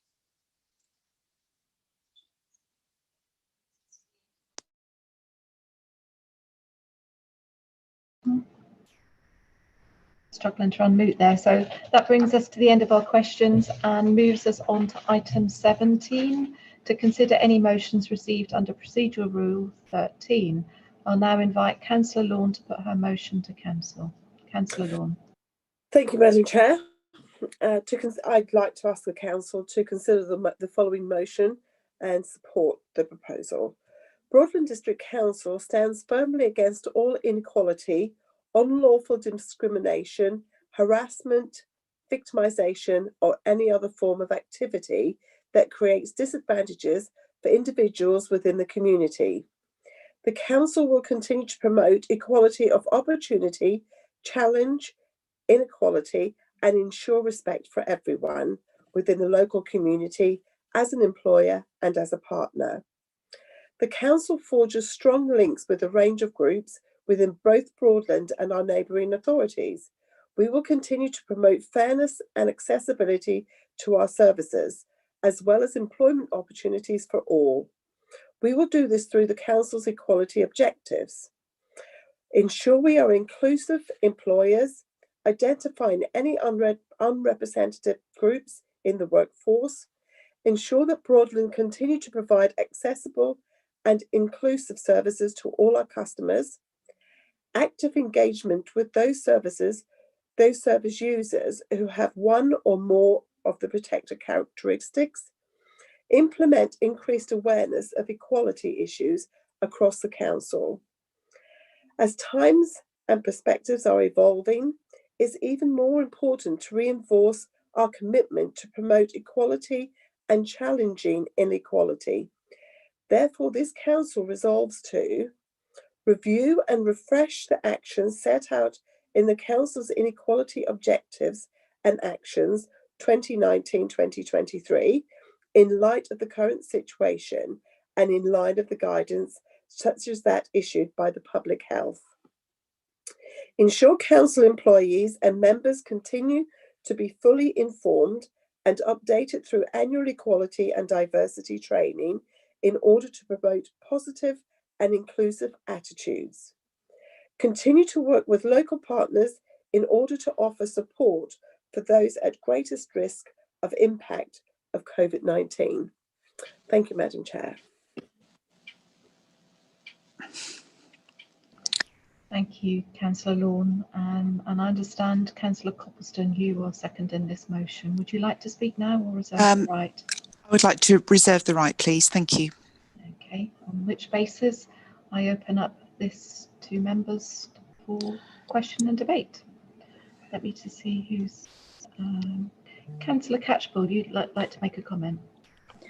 Yeah, it's just a question of why has this motion been brought to council now, and what are the shortcomings this will try to remedy?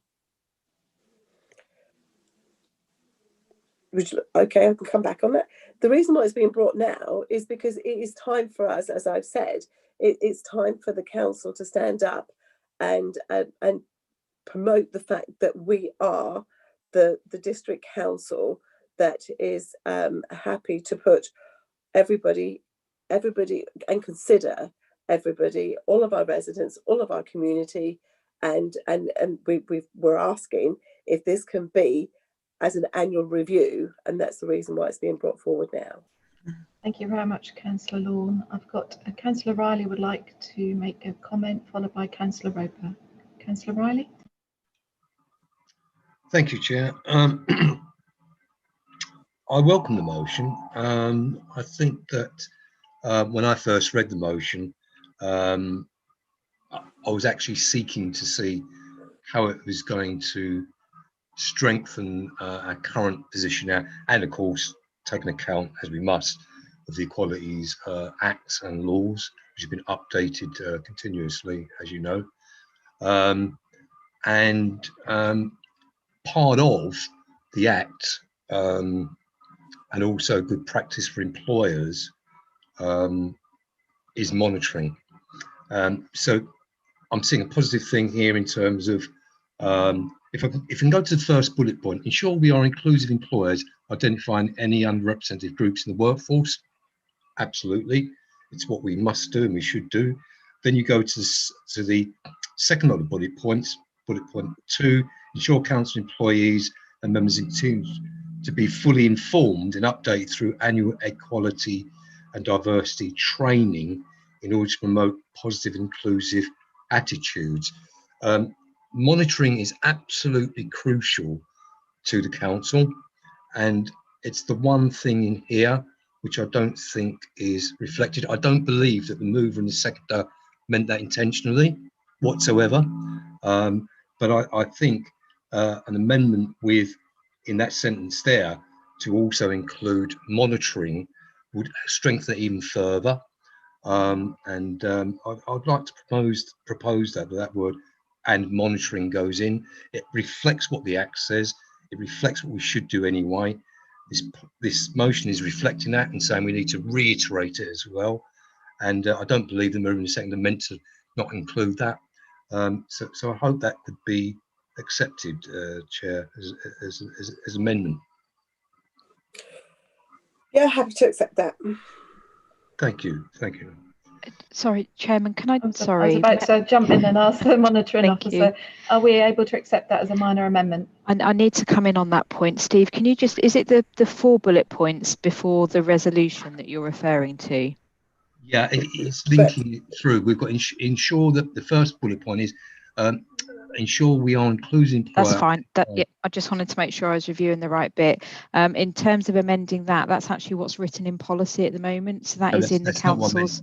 Sorry, if I could just finish. Yep, sorry. Absolutely, that's why I referred that. But then the link, when you go down to the second bullet, second policy, the second. We've then got, yeah, exactly. We've then got bullet point 2. Excuse me. Ensure council employees and members continue to be fully informed and updated through annual equality diversity training in order to promote positive and inclusive attitudes. I think in that section there where we've got training and updated, this is also, I think we should have a monitoring word in there, which I think Sue's just accepted. So that reinforces the first paragraph, which I think you're talking about, Emma. Yeah, many thanks. That's absolutely fine. If Councillor Lawn's happy with that, then we can just take that through as a minor amendment. That's absolutely fine. Can I just check that Councillor Coppleston is happy with that amendment as well? Yeah. Okay. Great. Yes, thank you. Thank you. Okay. Right. I can see a couple other people want to speak. We've got Councillor Roper. You had a question, then a possible comment. Councillor Roper. I think my question is around the second bullet point in the actions and just some explanation around the form in which annual equality and diversity training would take, because how this is written, it seems to be for all employees and all members. Is that the intention? And what my second part of the question, is that going to be mandated or would that be voluntary?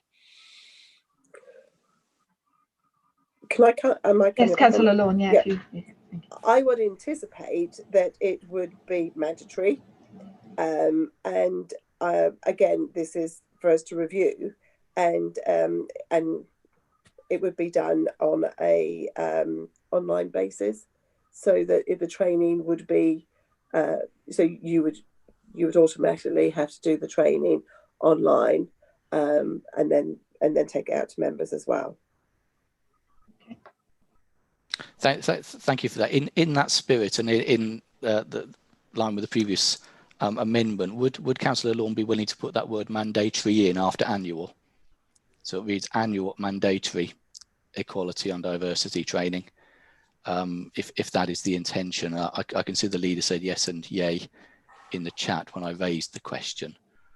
So just wondering if you'd be willing to do that. And just while we're on the roll, in the first bullet point as well, just as a drafting amendment, instead of saying in light of the current situation, shall instead we say in light of the COVID-19 pandemic? No, I think the wording as in the current situation is fine. Okay, I'm not going to push it to a vote, it's just a suggestion. No, I just think current situation is acceptable. Okay, thank you, Councillor Lawn. So I'm That's hearing. Okay, thank you. Yeah, I'm hearing that you are happy to accept the word mandatory. Yes, Emma, are we allowed to do that as a minor amendment? Yeah, minor amendment, Chairman, that's fine. Thank you. And Councillor Copplestone, are you happy with that? Happy, Chair, thank you. Thank you. Okay. So we were including the word monitoring in the second paragraph, second bullet point, and also annual mandatory. Those are the two amendments we've got so far. Then have Councillor Lawrence. You have a comment. Yeah, just a quick one, and it may be that it's not, you know, there's just been too many amendments already for another, but I just wanted to, I mean, it's a great motion. I just wanted to ask in terms of have you heard and had you thought about the inclusion of the Harvard implicit association test? So if that was the basis of the training, then you'd be understanding where different people's biases were, and that could actually help them train.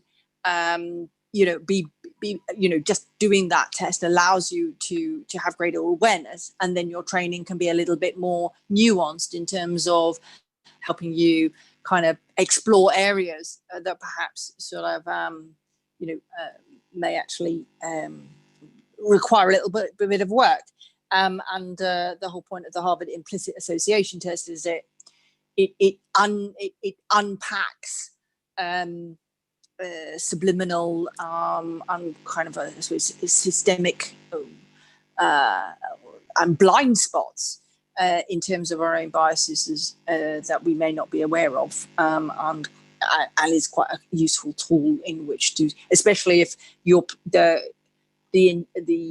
it sounds like the intention, the delivery for the training is to be online. That would make it a little bit more useful than just a sort of, otherwise these things can end up being a bit more like just a tick box. And actually that's kind of, you know, without anybody actually, so it takes it from being just a tick box exercise training to something that's a bit more substantial. Yeah, I totally appreciate what you're saying. The mandatory training that I would be anticipating would not be a tick box, but I don't know that Emma. I would need to ask Emma in relation to that. But I would prefer that we keep it to what we've got in front of us. But I can take advice from the monitoring officer if she's happy. Thanks, Councillor Lawn. I think the mandatory training covers what we're trying to achieve as a council. In reflection, what Councillor Lawn is talking about, it's about your unconscious bias and how you reflect, kind of unknowingly, and the training will obviously cover bits and pieces like that. But I think the motion, as it stands, keeps it wide enough and makes it clear that mandatory training is what we're referring to in that regard. The blue eyes and the brown eyes. The Harvard one. Okay, thank you very much. So I can see no other comments on this. So I'm now going to go to Councillor Copleston, who reserved her right to speak. Councillor Copleston. Thank you, Madam Chair. We're already doing really great work at Broadland. Last year, we adopted the International Holocaust Remembrance Alliance working definition of anti-Semitism, and that was voted for unanimously. This summer, we were awarded the Silver Award in the Armed Forces Covenant Employer Recognition Scheme, and I think this motion galvanises our position as a council, and I'd ask for everyone to support it. Thank you. Thank you, Councillor Copleston. So we've had the proposer, seconder, and we have two amendments that have been accepted by the proposer and seconder. We've already spoken of them. I'll just remind you that we're including the word monitoring in bullet point 2, which starts ensure council employees and members continue to be fully informed. I'm sure that monitoring word will be inserted in the correct place. And mandatory will be inserted after the word updated through annual equality. So inserted between the word annual and equality. So on that basis, I think we're all in agreement with those amendments. And I will invite the committee officer to call the roll so that we may vote on that amended motion. Thank you very much. Thank you. Thank you, Chairman. I'll just whiz through as quickly as possible, but I'm conscious that one or two members have left, so there might be one or two that I'll need to skip past. So Councillor Adams, I think he's left. Councillor Brennan. 4. Councillor Britcher. 4. Councillor Bullman. 4. Councillor Catchpole. 4. Councillor Clancy. You may have gone. I can't see Councillor Clancy in the room anymore. He did leave. He has left. Yeah. Councillor Copplestone. 4. Councillor Crotch. 4. Councillor Emsall. 4. Councillor Fisher. 4. Councillor Folger. He's gone. Okay. Oh, he's in the room, sorry. Oh no, he's not. He's still That's there. it. He's still there. Roger, turn Yeah. your mic on. Yeah. It's on. It is on. Councillor Folger, are you able to indicate your vote? Abstain. Abstain, thank you. Councillor Grattan. 4. Councillor Gurney. She's gone. Councillor Harrison.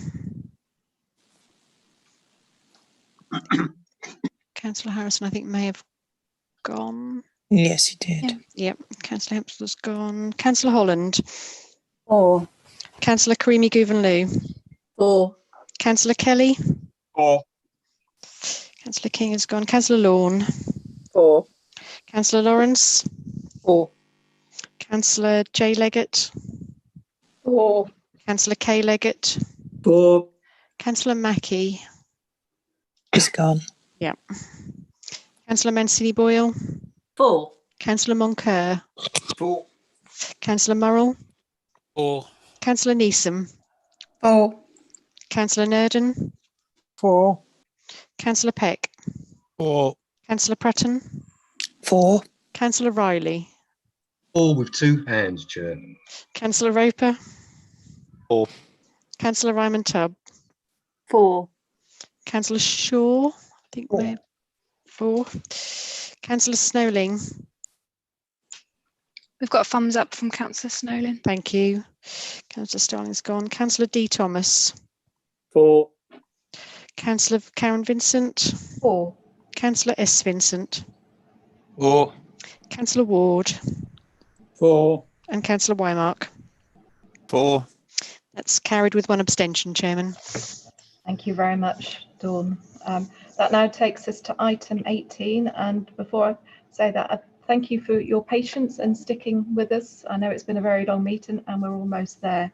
At this point, I'm going to exclude the press and public.